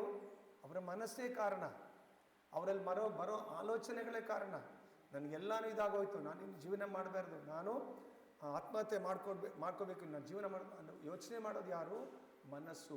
ಆ ಮನಸ್ಸಿನ ಆಲೋಚನೆಗಳು ಆ ರೀತಿ ಬಂದಾಗ ಒಬ್ಬನು ಆತ್ಮಹತ್ಯೆ ಮಾಡೋ ಆ ಪರಿಸ್ಥಿತಿ ಕೂಡ ಹೋಗ್ಬಿಡ್ತಾರೆ. ಹಾಗಿರೋದು ಎಲ್ಲಿಂದ ಬರ್ತದೆ? ಮನಸ್ಸಿನಿಂದ ಬರುವುದು. ಆಮೇಲೆ ಈ ರೀತಿ ಮನಸ್ಸು ಶತ್ರುವಾದಾಗ ಮೊದಲನೇದಾಗಿ ನಮಗೆ ಆಗೋ ತೊಂದರೆ ನಕಾರಾತ್ಮಕ ಆಲೋಚನೆಗಳು. ಎರಡನೇದಾಗಿ ಸರಿಯಾದ ನಿರ್ಧಾರಗಳನ್ನು ತೆಗೆದುಕೊಳ್ಳಲಿಕ್ಕೆ ನಮಗೆ ಸಾಧ್ಯ ಆಗೋದಿಲ್ಲ. ಅಂದರೆ ಮನಸ್ಸು ಶತ್ರು ರೀತಿಯಲ್ಲಿದ್ದಾಗ ಮೊದಲನೇದಾಗಿ ನೆಗೆಟಿವ್ ಆಲೋಚನೆಗಳು ನಮಗೆ ಬರ್ತದೆ. ಎರಡನೇದು, ಆ ಸಮಯದಲ್ಲಿ ಸರಿಯಾದ ನಿರ್ಧಾರಗಳನ್ನು ತೆಗೆದುಕೊಳ್ಳಲಿಕ್ಕೆ ನಮಗೆ ಸಾಧ್ಯ ಆಗೋದಿಲ್ಲ. ಆಟೋಮೆಟಿಕ್ ನಮಗೆ ಕೋಪ ಬರ್ತದೆ, ಆಟೋಮೆಟಿಕ್ ನಾವು ಉದ್ರೇಕಗೊಳ್ತೀರಿ, ಅದರಿಂದ ದಾರಿ ತಪ್ತೀರಿ ನಾವು. ಯಾಕಂದರೆ ನಮಗೆ ಆ ಬುದ್ಧಿ ಬಂದ್ಬಿಟ್ಟು ಒಳ್ಳೆಯದು ಯಾವುದು ಕೆಟ್ಟದ್ದು ಯಾವುದು ಅನ್ನೋದು ಯೋಚನೆ ಮಾಡೋ ಒಂದು ಅವಕಾಶ ನಮಗೆ ಇರೋದಿಲ್ಲ. ಯಾವಾಗ ಮನಸ್ಸು ನಮಗೆ ಶತ್ರುವಾದಾಗ ಯಾವುದು ಸರಿ ಯಾವುದು ತಪ್ಪು ಅಂತ ಗೊತ್ತಾಗೋದಿಲ್ಲ. ಉದಾಹರಣೆಗೆ ನೋಡಿ, ಈಗ ನೀವು ಕಸಾಯಿಖಾನೆಗೆ ಅಂದರೆ ಮಟನ್ ಶಾಪ್ಗೆಲ್ಲ ಹೋದರೆ ಅಲ್ಲಿ ಕುರಿಗಳನ್ನ ಕಟ್ಟಾಕಿರ್ತಾರೆ. ಕುರಿಗಳನ್ನ ಕಟ್ಟಾಕಿ ಅದಕ್ಕೆ ಒಂಥರ ಎಲೆನ ಪಕ್ಕದಲ್ಲಿ ಇಟ್ಟಿರ್ತಾರೆ. 4-5 ಕುರಿಗಳಿರ್ತದೆ. ಅದರಲ್ಲಿ ಮಾಂಸ ಕಟುಕ ಏನು ಮಾಡ್ತಾನೆ, ಅದರಲ್ಲಿ ಒಂದು ಕುರಿನ ಎಳ್ಕೊಂಡು ಹೋಗ್ತಾ ಇದ್ದಾನೆ. ಎಳ್ಕೊಂಡೋಗಿ ಅದನ್ನು ಆ ಇನ್ನೊಂದು ಕುರಿಯ ಮುಂದ್ಗಡೆನೆ ಅದನ್ನು ಕತ್ತರಿಸ್ತಾನೆ. ಆದರೆ ಈ ಬೇರೆ ಕುರಿ ಇದು ಯಾವುದರ ಲಕ್ಷ್ಯ ಇಲ್ದ್ರ ಆ ಎಲೆ ತಿನ್ನೋದ್ರಲ್ಲಿ ಮಗ್ನವಾಗಿರ್ತದೆ. ಮುಂದಿನ ಸರದಿ ಆ ಕುರಿದೆ ಅಂತ ಕುರಿ ಗೊತ್ತಿಲ್ಲ. ನೀವು ಸಂಡೆ ಎಲ್ಲ ಆರಾಮಾಗಿ ನೋಡ್ಬೋದು, 4-5 ಕುರಿಗಳು ಕಟ್ಟಾಕಿರ್ತಾರೆ. ಅಲ್ಲಿ ಒಂದು ಎಲೆಗಳ ನೇತಾಡಿ ಬಿಟ್ಟಿರ್ತಾರೆ, ಅದನ್ನು ತಿಂತಾ ಇರ್ತದೆ. ಅದರಲ್ಲಿ ಒಂದು ಕುರಿ ಎಳ್ಕೊಂಡೋಗಿ ಅದ್ರ ಮುಂದ್ಗಡೆನೆ ಕೊಲ್ತಾರೆ. ಬಟ್ ಆದರೂ ಈ ಕುರಿ ಏನು ಮಾಡ್ತಾ ಇದೆ, ಆ ಎಲೆಗಳನ್ನ ತಿಂತಾ ಇರ್ತಾರೆ. ಯಾಕಂದರೆ ಅದರಿಗೆ ವಿಚಾರ ಮಾಡೋ ಶಕ್ತಿ ಅದಕ್ಕೆ, ಯಾಕಂದರೆ ಆ ಬುದ್ಧಿವಂತಿಕೆಯ ಕೊರತೆಯಿಂದಾಗಿ ಅದಕ್ಕೆ ಅದರ ಬಗ್ಗೆ ಗೊತ್ತಿಲ್ಲ. ಆದರೆ ಬುದ್ಧಿವಂತರಾದ ಮನುಷ್ಯರಾದ ನಮಗೆ ಇದನ್ನು ವಿಚಾರ ಮಾಡಲಿಕ್ಕೆ ಅನ್ನೋ ಬುದ್ಧಿನ ಶಕ್ತಿ ನಮಗೆ ಭಗವಂತ ಬುದ್ಧಿನೂ ಕೊಟ್ಟಿದ್ದಾನೆ, ಆ ವಿಚಾರಣೆ ಮಾಡೋ ಶಕ್ತಿನೂ ಕೊಟ್ಟಿದ್ದಾನೆ. ಅದರಿಂದ ನಾವೇನು ಮಾಡಬೇಕು, ಸರಿಯಾದ ನಿರ್ಧಾರಗಳನ್ನು ತಗೋಬೇಕು. ಆ ಒಂದು ಸೆಕೆಂಡು ನಮ್ಮ ಬುದ್ಧಿಯನ್ನು ಮನಸ್ಸಿನ ಕೈಗೆ ಕೊಡಬಾರ್ದು. ಬಟ್ ದುರದೃಷ್ಟವಶಾತ್ ಏನಾಗಿದೆ, ಇವತ್ತು ಭೌತಿಕ ಪ್ರಪಂಚದಲ್ಲಿ ನಾವು ಕೂಡ ಆ ಕುರಿಗಳ ಥರನೇ ಜೀವನ ಮಾಡ್ತಾ ಇದ್ದೀರಿ. ಅದೇ ರೀತಿಯೇ ವರ್ತಿಸ್ತಾ ಇದ್ದೀರಿ. ನಾವು ಕೂಡ ನಮ್ಮ ಸುತ್ತಮುತ್ತಲೂ ಅಪಾಯವನ್ನು ನೋಡ್ತಾ ಇದ್ದೀರಿ. ನಾವು ಡೈಲಿ ನಮ್ಮ ಸುತ್ತಮುತ್ತಲೂ ಏನೇನೋ ನಡೀತಾ ಇದೆ, ಏನೇನೋ ಅಪಾಯ ನಡೀತಾ ಇದೆ. ನಮ್ಮ ಬಂಧು ಬಳಗದವ್ರು ಸಾಯ್ತಾ ಇದ್ದಾರೆ, ಯಾರೋ ಸೀರಿಯಸ್ ಆಗಿ ಹಾಸ್ಪಿಟಲ್ ಅಡ್ಮಿಟ್ ಆಗ್ತಾ ಇದ್ದಾರೆ, ಏನೇನೋ ಪ್ರಾಬ್ಲಮ್ಗಳು ಎಲ್ಲವನ್ನ ನೋಡ್ತಾ ಇದ್ದೀರಿ ನಾವು. ಆದರೆ ನಾವು ಇನ್ನೂ ಪಾಠಗಳನ್ನು ಕಲಿಯೋದಿಲ್ಲ ಮನುಷ್ಯರು. ಈಗ ನಮ್ಮ ಎಲ್ಲರಿಗೂ ಗೊತ್ತು, ಸ್ಮೋಕ್ ಮಾಡೋದು ಆರೋಗ್ಯಕ್ಕೆ ಹಾನಿಕರ ಅಂತ ಅದರ ಪ್ಯಾಕೆಟ್ ಮೇಲೇನೂ ಬರೆದಿರ್ತಾರೆ, ಹೌದಲ್ಲ? ಆದರೂ ಜನ ಏನು ಮಾಡ್ತಾರೆ, ಅದನ್ನು ತಗೊಳ್ತಾ ಇರ್ತಾರೆ. ಧೂಮಪಾನವನ್ನು ಮಾಡ್ತಾ ಇರ್ತಾರೆ, ಗೊತ್ತು ಅವ್ರು ಸಿಗರೆಟ್ ಮಗಲು ದೊಡ್ಡದಾಗ ಹಾಕಿರ್ತಾರೆ, ಆದರೂ ಅದನ್ನು ಮಾಡ್ತಾ ಇರ್ತಾರೆ. ಭಾಳ ಜನ ಈ ಡ್ರಿಂಕ್ಸ್ ಎಲ್ಲ ಬಿಡಿಸ್ಬೇಕು ಅಂತ ಹೇಳ್ಬಿಟ್ಟು ಪುನರ್ವಸತಿ ಕೇಂದ್ರದಲ್ಲಿ ತಗೊಂಡೋಗಿ ಅಡ್ಮಿಟ್ ಮಾಡ್ತಾರೆ. ಬಟ್ ಅಲ್ಲಿಂದ ವಾಪಸ್ ಬಂದಮೇಲೆ ಅವ್ರು ಏನು ಮಾಡ್ತಾರೆ, ಅದನ್ನೇ ಕಂಟಿನ್ಯೂ ಮಾಡ್ತಾರೆ. ಆಗ ನಾವು ಈ ಮನಸ್ಸು ಶತ್ರು ಆಗಿಬಿಟ್ರೆ ನಾವು ನೆಗೆಟಿವ್ ಆಲೋಚನೆಗಳು ಬರ್ತದೆ, ಸರಿಯಾದ ನಿರ್ಧಾರ ತಗೊಳ್ಳೋಕ್ಕಾಗೋದಿಲ್ಲ. ಮತ್ತು ಮೂರನೇದೇನಪ್ಪ ಅಂದರೆ ನಮ್ಮಲ್ಲಿ ಅಹಂಕಾರ, ತಪ್ಪು ಅಹಂಕಾರ, ಮಿಥ್ಯ ಅಹಂಕಾರ, ಫಾಲ್ಸ್ ಈಗೋ. ಯಾಕೆ ನಮಗೆ ಈ ಫಾಲ್ಸ್ ಈಗೋ ಬರ್ತದೆ, ಯಾಕೆ ನಮಗೆ ತಪ್ಪು ಅಹಂಕಾರ ಒಳಗಡೆ ಬರ್ತದೆ ಅಂತ ಹೇಳಿದ್ರೆ, ನಾವು ಯಾವಾಗಲೂ ನಮ್ಮನ್ನು ಕೇಂದ್ರದಲ್ಲಿಟ್ಕೊಂಡು, ನಮ್ಮನ್ನು ಮಧ್ಯದಲ್ಲಿಟ್ಕೊಂಡು ನಾವು ಆಟೋಮೆಟಿಕ್ ಚಟುವಟಿಕೆಗಳನ್ನು ಮಾಡ್ತೀರಿ. ಅದರಿಂದ ನಾವೇನು ಮಾಡ್ತೀರಿ, ನಾವೇ ಎಲ್ಲವನ್ನು ಅನುಭವಿಸುವವರು. ನಾವೇನು ಮಾಡ್ತೀರಿ, ಎಲ್ಲವನ್ನು ನಮ್ಮನ್ನು ಕೇಂದ್ರದಲ್ಲಿ ಇಟ್ಕೊಂಡು ನಾವು ಚಟುವಟಿಕೆಗಳನ್ನು ಮಾಡ್ತೀರಿ, ಮತ್ತು ಅದರಿಂದ ಆನಂದ ಪಡ್ತೀರಿ. ನಾವು ಆ ರೀತಿ ನಾವು ಆನಂದ ಪಡ್ಬೋದು ಅಂತ ನಾವು ತಪ್ಪಾಗಿ ಯೋಚನೆ ಮಾಡ್ತೀರಿ. ಆ್ಯಕ್ಚುಲಿ ಯಾವುದರಿಂದ ನಮಗೆ ಆನಂದ ಸಿಗೋದಿಲ್ಲ. ನಮ್ಮ ತಪ್ಪು ಅಹಂಕಾರ, ಮಿಥ್ಯ ಅಹಂಕಾರನ ಆ ರೀತಿ ಆಲೋಚನೆ ಮಾಡ್ತಾ ಇದ್ದೀವಿ. ಏನು ಮಾಡ್ತೀರಿ ನಾವು, ನನ್ನನ್ನು ಎಲ್ಲರೂ ನನ್ನ ಅವಮಾನಿಸ್ತಾರೆ, ಎಲ್ಲರೂ ನನ್ನನ್ನು ನಿರ್ಲಕ್ಷಿಸ್ತಾರೆ. ಯಾವುದೋ ಫಂಕ್ಷನ್ಗೆ ಹೋಗಿದ್ದೆ, ಅಲ್ಲಿ ನಾನು ಸರಿಯಾಗಿ ಗಮನಿಸಲಿಲ್ಲ, ನನ್ನನ್ನು ಸರಿಯಾಗಿ ಗಮನಿಸಲಿಲ್ಲ, ನನಗೆ ಸರಿಯಾದ ಮರ್ಯಾದೆ ಕೊಡಲಿಲ್ಲ. ಈ ರೀತಿ ನಾನು ಆ ತಪ್ಪು ಅಹಂಕಾರದಲ್ಲಿ ನಮ್ಮನ್ನು ನಾವೇ ನೋಯಿಸ್ಕೊಳ್ಳೋ ಒಂದು ಭಾವನೆಗೆ ನಾವು ಕಾರಣವಾಗಿಬಿಡ್ತೀವಿ. ಯಾಕಂದರೆ ಮನುಷ್ಯ ಜೀವಿಗಳು ಯಾವಾಗಲೂ ನಾವೇನು ಮಾಡ್ತೀರಿ, ಇತರರಿಂದ ನಮಗೆ ಗೌರವ ಸಿಗಬೇಕು, ಮತ್ತು ನಾವೆಲ್ಲರೂ ಗಮನಕ್ಕೆ ಬರಬೇಕು, ಹೌದಲ್ವ? ಪ್ರತಿಯೊಬ್ಬರು ಆಗಿ ಯೋಚನೆ ಮಾಡಿದ್ರು, ನನಗೆಲ್ಲೋದ್ರೂ ನನಗೆ ಗೌರವ ಸಿಗಬೇಕು, ಎಲ್ಲರ ಗಮನಕ್ಕೆ ನಾನು ಬರಬೇಕು ಅಂತ ನಾವು ನಿರೀಕ್ಷೆ ಮಾಡ್ತೀವಿ. ಬಟ್ಟು ಯಾವಾಗ ಇದು ನನ್ನನ್ನು ಗೌರವಿಸಬೇಕು, ನನಗೆ ಇದು ಕೊಡಬೇಕು ಅಂತ ಯಾವಾಗ ಅನ್ನಿಸ್ತದೆ ಅಂದರೆ, ನಾನು ಈ ದೇಹ ಅನ್ನೋದು ಭಾವಿಸಿದಾಗ ನಮಗೆ ಇದೆಲ್ಲವೂ ಉಂಟಾಗ್ತದೆ. ನಾಲ್ಕನೇದಾಗಿ ಇಂದ್ರಿಯ ತೃಪ್ತಿ. ಯಾಕಂದರೆ ಇಂದ್ರಿಯಗಳನ್ನು ನಿಯಂತ್ರಿಸಲಿಕ್ಕೆ ಸಾಧ್ಯ ಇಲ್ಲ, ಅದು ನಿಜ. ಈಗ ಕೆಲವರಿಗೆ ಜೀವನದಲ್ಲಿ ಎಲ್ಲ ಸೌಲಭ್ಯಗಳಿರ್ತದೆ, ಆದರೂ ಕೂಡ ಅವ್ರೇನು ಮಾಡ್ತಾರೆ, ಮನಸ್ಸು ಚಂಚಲವಾಗಿರೋದ್ರಿಂದ ಅವ್ರ ಜೀವನದಲ್ಲಿ ಯಾವತ್ತೂ ಅತೃಪ್ತರಾಗಿಯೇ ಇರ್ತಾರೆ. ಎಲ್ಲ ಇರ್ತದೆ ಅವರಿಗೆ, ಕಾರು, ಬಂಗಲೆ, ದುಡ್ಡು, ಬ್ಯಾಂಕ್ ಬ್ಯಾಲೆನ್ಸ್ ಎಲ್ಲ ಇರ್ತದೆ. ಆದರೆ ಮನಸ್ಸು ಚಂಚಲವಾಗಿರುವ ಕಾರಣ ಏನು ಮಾಡ್ತಾರೆ, ಅವರಿಗೆ ಎಲ್ಲವೂ ಇದ್ದರೂ ಕೂಡ ಆ ಜೀವನದಲ್ಲಿ ಸಂತೃಪ್ತಿ ಅನ್ನೋದು ಇರೋದಿಲ್ಲ, ಮನಸ್ಸು ಅತೃಪ್ತವಾಗೇ ಇರ್ತದೆ. ಯಾಕಂದರೆ ಅವರು ಯಾವಾಗಲೂ ತನ್ನ ಮನಸ್ಸು ಹೇಳಿದ ರೀತಿಯಲ್ಲಿ ಕೆಲಸ ಮಾಡ್ತಾರೆ. ಮನಸ್ಸು ಏನು ಹೇಳ್ತದೋ ಆ ರೀತಿ ಮಾಡ್ತಾರೆ. ಈಗ ಯಾರೋ ಒಬ್ರಿಗೆ ಹುಷಾರಿಲ್ಲ, ಡಾಕ್ಟ್ರ್ ಹೇಳಿರ್ತಾರೆ ಐಸ್ ಕ್ರೀಮ್ ತಿನ್ನಬಾರ್ದು ಅಂತ, ಮನಸ್ಸು ಹೇಳ್ತದೆ ಇಲ್ಲ ಡಾಕ್ಟ್ರ್ ಟ್ಯಾಬ್ಲೆಟ್ ತಗೊಳ್ತಾ ಇದೆಯಲ್ಲ ಐಸ್ ಕ್ರೀಮ್ ತಗೋ ಅಂದರೆ ಮನಸ್ಸು ಹೇಳೋದನ್ನು ಕೇಳು. ಈ ರೀತಿ ಮನಸ್ಸು ಶತ್ರುವಾದಾಗ ಈ 4 ತೊಂದರೆಗಳು ನಮಗೆ ಬರ್ತದೆ. ನೆಕ್ಸ್ಟು, ಆದರೆ ಮನಸ್ಸನ್ನು ಸ್ನೇಹಿತನಾಗಿ ಮಾಡ್ಕೊಂಬಿಟ್ರೆ, ನಮ್ಮ ಫ್ರೆಂಡಾಗಿ ಮಾಡ್ಕೊಂಬಿಟ್ರೆ ಮನಸ್ಸನ್ನು, ಇದರಿಂದ ಆಗೋ ಪ್ರಯೋಜನಗಳೇನು, ಬದಲಾವಣೆಗಳೇನು ಅಂದರೆ ಸಕಾರಾತ್ಮಕವಾದ ಆಲೋಚನೆಗಳು ಬರ್ತದೆ. ಅಲ್ಲಿ ನಕಾರಾತ್ಮಕವಾದ ಆಲೋಚನೆ ಅಂದರೆ ನೆಗೆಟಿವ್ ಚಿಂತನೆಗಳು ಬರ್ತಾ ಇತ್ತು. ಇಲ್ಲಿ ನಾವು ಮನಸ್ಸನ್ನು ನಾವು ಸ್ನೇಹಿತರನ್ನಾಗಿ ಮಾಡ್ಕೊಂಡ್ಬಿಟ್ರೆ ನಮಗೆ ಪಾಸಿಟಿವ್ ಆಗಿರೋ ಆಲೋಚನೆಗಳು ಅಂದರೆ ಸಕಾರಾತ್ಮಕವಾದ ಆಲೋಚನೆಗಳು ಬರ್ತದೆ. ಅದರಿಂದ ಏನಾಗ್ತದೆ, ಒಬ್ಬನು ಸರಿಯಾದ ನಿರ್ದೇಶನಗಳನ್ನು ಅನುಸರಿಸುತ್ತಾರೆ. ಮತ್ತು ಈ ರೀತಿ ಮನಸ್ಸು ಸ್ನೇಹಿತನಾಗಿ ಮಾಡಿಕೊಂಡಾಗ ನೆಗೆಟಿವ್ ಆಲೋಚನೆಗಳು ಬಂದಾಗ ಅದನ್ನು ನಾವು ನಿಯಂತ್ರಣ ಮಾಡ್ತೀರಿ.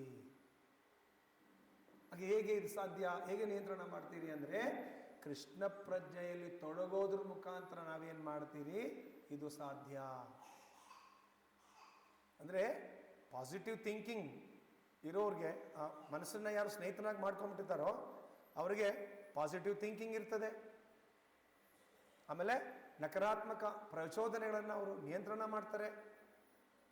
ಸಾಧ್ಯ ಹೇಗೆ ಅಂದರೆ ಕೃಷ್ಣ ಪ್ರಜ್ಞೆಯಲ್ಲಿ ತಮ್ಮನ್ನು ತೊಡಗಿಸ್ಕೊಳ್ತಾರೆ. ಕೃಷ್ಣ ಪ್ರಜ್ಞೆಯಲ್ಲಿ ತೊಡಗಿಸ್ಕೊಳ್ಳೋದಂದರೆ ಹೇಗೆ, ಕಲಿಯುಗದಲ್ಲಿ ಹರೇ ಕೃಷ್ಣ ಕೃಷ್ಣ ಕೃಷ್ಣ ಹರೇ ಹರೇ, ಹರೇ ರಾಮ ರಾಮ ರಾಮ ಹರೇ ಹರೇ ಅಂದರೆ ಭಗವಂತನ ನಾಮ ಜಪ, ಹರಿನಾಮ ಜಪ, ಮನಸ್ಸನ್ನು ನಿಯಂತ್ರಣ ಮಾಡುವುದು. ಯಾಕಂದರೆ ಮನ ಏವ ಮನುಷ್ಯಾನಾಂ ಕಾರಣಂ ಬಂಧ ಮೋಕ್ಷಯೇ, ನಮ್ಮ ಬಂಧನಕ್ಕೂ ಮನಸ್ಸೇ ಕಾರಣ, ಮೋಕ್ಷಕ್ಕೂ ಮನಸ್ಸೇ ಕಾರಣ. ಮನಸ್ಸನ್ನು ಸ್ನೇಹಿತನಾಗಿ ಇಟ್ಕೊಂಡ್ಬಿಟ್ರೆ ಅದರಿಂದ ನಾವು ಮೋಕ್ಷವನ್ನು ಪಡಿಬೋದು. ಮನಸ್ಸನ್ನು ನಾವು ಶತ್ರುವಾಗಿ ಇಟ್ಕೊಂಡ್ಬಿಟ್ರೆ ಮತ್ತೆ ಮತ್ತೆ ಈ ಬಂಧನದಲ್ಲಿ ನಾವು ಸಿಕ್ಕಾಕೋಬಹುದು.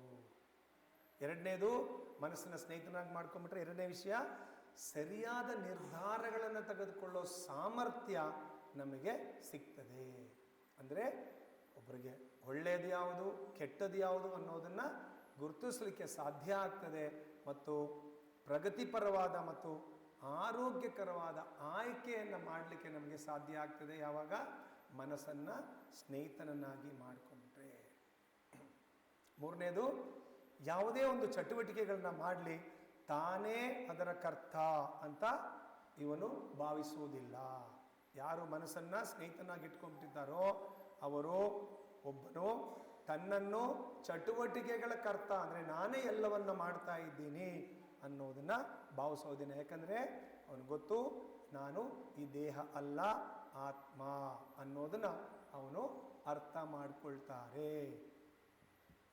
ಹೀಗಾಗಿ ಮನಸ್ಸನ್ನು ಯಾರು ಸ್ನೇಹಿತರನ್ನು ಮಾಡ್ಕೊಳ್ತಾರೋ ಅವ್ರು ಏನು ಮಾಡ್ತಾರೆ, ತಾನು ದೇಹ ಅಲ್ಲ ಆತ್ಮ ಅಂತ ಅರ್ಥ ಮಾಡ್ಕೊಳ್ತಾನೆ.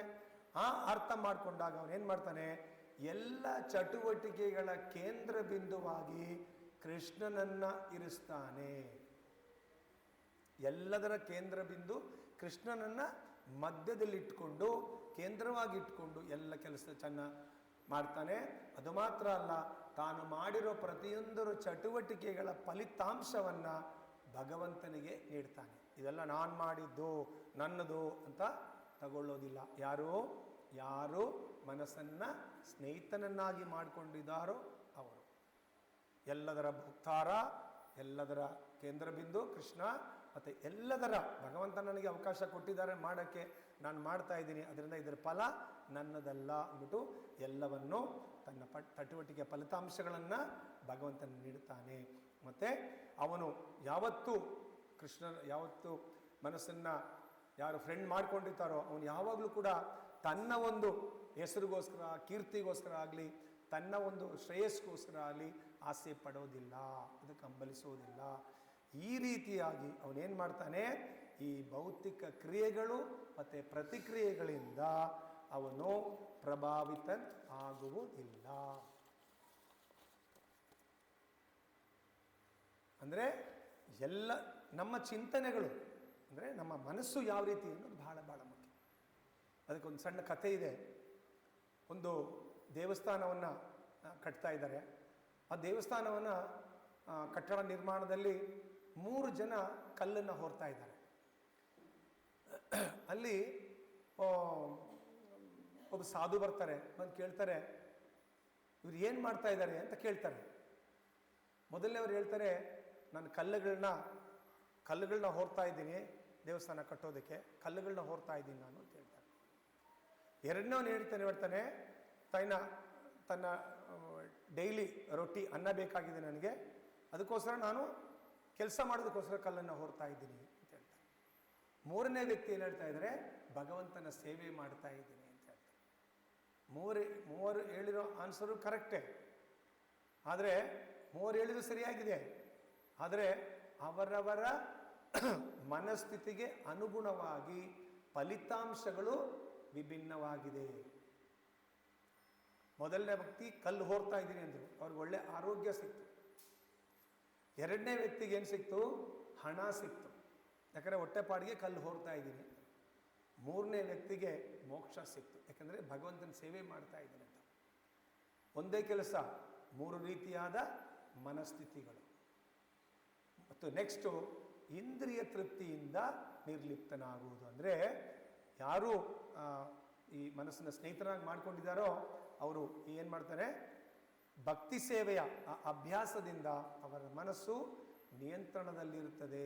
ಮತ್ತು ಮನಸ್ಸಿನ ಮೂಲಕ ಮಾತ್ರನೇ ನಾವು ನಮ್ಮ ಇಂದ್ರಿಯಗಳನ್ನು ನಿಯಂತ್ರಿಸಬಹುದು. ನಾವು ಯಾವುದೋ ಮಾತಿನ ನಿಯಂತ್ರಣದಿಂದ, ಈಗ ನಾನು ಮೌನ ವ್ರತ ಮಾಡ್ತೀನಿ, ಬೇರೆ ಯಾವುದೋ ವ್ರತ ಮಾಡ್ತೀನಿ ಅಂತ ಹೇಳಿದ್ರೆ ನಾವು ನಮ್ಮ ಇಂದ್ರಿಯಗಳನ್ನು, ಅಂದರೆ ಯಾಂತ್ರಿಕವಾಗಿ ಮೆಟೀರಿಯಲ್ ಆಗಿ ನಾವು ನಮ್ಮ ಇಂದ್ರಿಯಗಳನ್ನು ಕಂಟ್ರೋಲ್ ಮಾಡಲಿಕ್ಕೆ ಸಾಧ್ಯ ಇಲ್ಲ. ಭಕ್ತಿ ಸೇವೆಯಿಂದ ಮಾತ್ರನೇ ಮನಸ್ಸನ್ನು ಕಂಟ್ರೋಲ್ ಮಾಡಲಿಕ್ಕೆ ಸಾಧ್ಯ. ಅದು ಬಹಳ ಬಹಳ ಮುಖ್ಯ. ಈಗ ಯಾರೋ ಒಂದು ಪ್ರಯಾಣಿಕರು ಸಫಾರಿಗೆ ಹೋಗ್ತಾರೆ, ಆನೆ ಸಫಾರಿಗೆ ಹೋಗ್ತಾರೆ ಅಂತ ಇಟ್ಕೊಳ್ಳಿ. ಆಗ ಆನೆ ಸಫಾರಿಗೆ ಹೋಗಕ್ಕೆ ನಾವು ಆಸೆ ಪಟ್ಟರೆ ನಾವೇನು ಮಾಡಬೇಕು, ಎಲ್ಲಿ ಹೋಗಬೇಕು ನಾನು ಅನ್ನೋದು ಆನೆಗೆ ಹೇಳೋಕ್ಕಾಗೋದಿಲ್ಲ ನಾವು. ಹೌದಾ? ಆನೆಗೆ ಹೇಳೋಕ್ಕಾಗ್ತದ? ಇಲ್ಲ. ಆನೆಯ ಮಾವುತ ಯಾರಿದ್ದಾರೋ ಅವ್ರಿಗೆ ಹೇಳಬೇಕು. ಆ ಮಾವುತ ನಮ್ಮನ್ನು ಸರಿಯಾದ ದಾರಿಯಲ್ಲಿ ಕರ್ಕೊಂಡು ಹೋಗ್ತಾರೆ. ಹೌದಲ್ವ? ಯಾಕಂದರೆ ಮಾವುತ ಬಂದ್ಬಿಟ್ಟು ಆನೆಯನ್ನು ನಿಯಂತ್ರಿಸ್ತಾನೆ. ಹಾಗೆ ಕೂಡ ನಮ್ಮ ಇಂದ್ರಿಯಗಳನ್ನು ನಾವು ಮನಸ್ಸಿನ ಮೂಲಕ ಮಾತ್ರನೇ ನಿಯಂತ್ರಿಸಬಹುದು. ಇಲ್ಲಿ ಆನೆ ಯಾಕೆ ಉದಾಹರಣೆ ಕೊಟ್ಟಿದೆ ಅಂದರೆ, ಆನೆಯನ್ನು ಇಂದ್ರಿಯಗಳಿಗೆ ಹೋಲಿಸಲಾಗಿದೆ ಮತ್ತು ಅದನ್ನು ಓಡಿಸೋ ಆ ಮಾವುತನನ್ನು ಮನಸ್ಸು ಬುದ್ಧಿವಂತಿಕೆಗೆ ಹೋಲಿಸಲಾಗಿದೆ. ಇದು ಮೊದಲನೇ ಸೆಕ್ಷನ್ನು. ಎರಡನೇ ಸೆಕ್ಷನ್ ಬಂದ್ಬಿಟ್ಟು 10ರಿಂದ 32ನೇ ಶ್ಲೋಕ. 10ನೇ ಶ್ಲೋಕದಿಂದ 32ನೇ ಶ್ಲೋಕದಲ್ಲಿ, ಹಾಗಾದರೆ ಇದು ಧ್ಯಾನ ಯೋಗ. ಈ ಧ್ಯಾನ ಯೋಗ ಮಾಡಬೇಕಂದ್ರೆ ತಯಾರಿ ಹೇಗೆ ಮಾಡಬೇಕು ನಾವು? ಧ್ಯಾನ ಯೋಗ ಮಾಡಬೇಕಂದ್ರೆ ನಾವು ಅಷ್ಟಾಂಗ ಯೋಗ, ಧ್ಯಾನ ಯೋಗ, ಅಷ್ಟಾಂಗ ಯೋಗ, ನಾವೇನು ತಯಾರಿ ಮಾಡ್ಕೋಬೇಕು ಅನ್ನೋದನ್ನು ಇದು ಭಗವಂತ ಇಲ್ಲಿ 6.10 ಅಲ್ಲ 18ವರೆಗೂ ಹೇಳ್ತಾ ಇದ್ದಾರೆ ಭಗವಂತ. ಅಂದರೆ ಮನಸ್ಸಿನ ನಿಯಂತ್ರಣಕ್ಕೆ ಪರ್ಯಾಯ ಮಾರ್ಗ ಏನು ಮಾಡಬೇಕು? ಧ್ಯಾನ ಯೋಗವನ್ನು ಅಭ್ಯಾಸ ಮಾಡಬೇಕಂದ್ರೆ ಈ ರೀತಿಯೆಲ್ಲ ಮಾಡಬೇಕು ಅಂತ ಭಗವಂತ ಇಲ್ಲಿ ಹೇಳ್ತಾ ಇದ್ದಾರೆ. ಏನು ಹೇಳ್ತಾ ಇದ್ದಾರೆ? ಮೊದಲನೇದಾಗಿ ಏಕಾಂತ ಸ್ಥಳದಲ್ಲಿ ವಾಸ ಮಾಡಬೇಕು.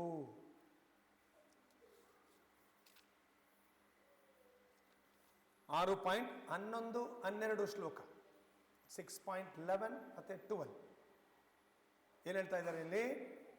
ಏಕಾಂತ ಸ್ಥಳದಲ್ಲಿ ಯೋಗಾಭ್ಯಾಸ ಮಾಡಲು ಏಕಾಂತವಾದ ಸ್ಥಳಕ್ಕೆ ಹೋಗಬೇಕು. ನೆಲದ ಮೇಲೆ ದರ್ಬೆಯನ್ನು ಇಟ್ಟು ಅದನ್ನು ಜಿಂಕೆಯ ಚರ್ಮ ಮತ್ತು ಮೃದುವಾದ ಬಟ್ಟೆಯಿಂದ ಮುಚ್ಚಬೇಕು. ಪೀಠವು ಬಹಳ ಎತ್ತರವಾಗಿಯೂ ಇರಬಾರದು, ಬಹಳ ತಗ್ಗಾಗಿಯೂ ಇರಬಾರದು ಮತ್ತು ಅದು ಪವಿತ್ರವಾದ ಸ್ಥಳದಲ್ಲಿರಬೇಕು.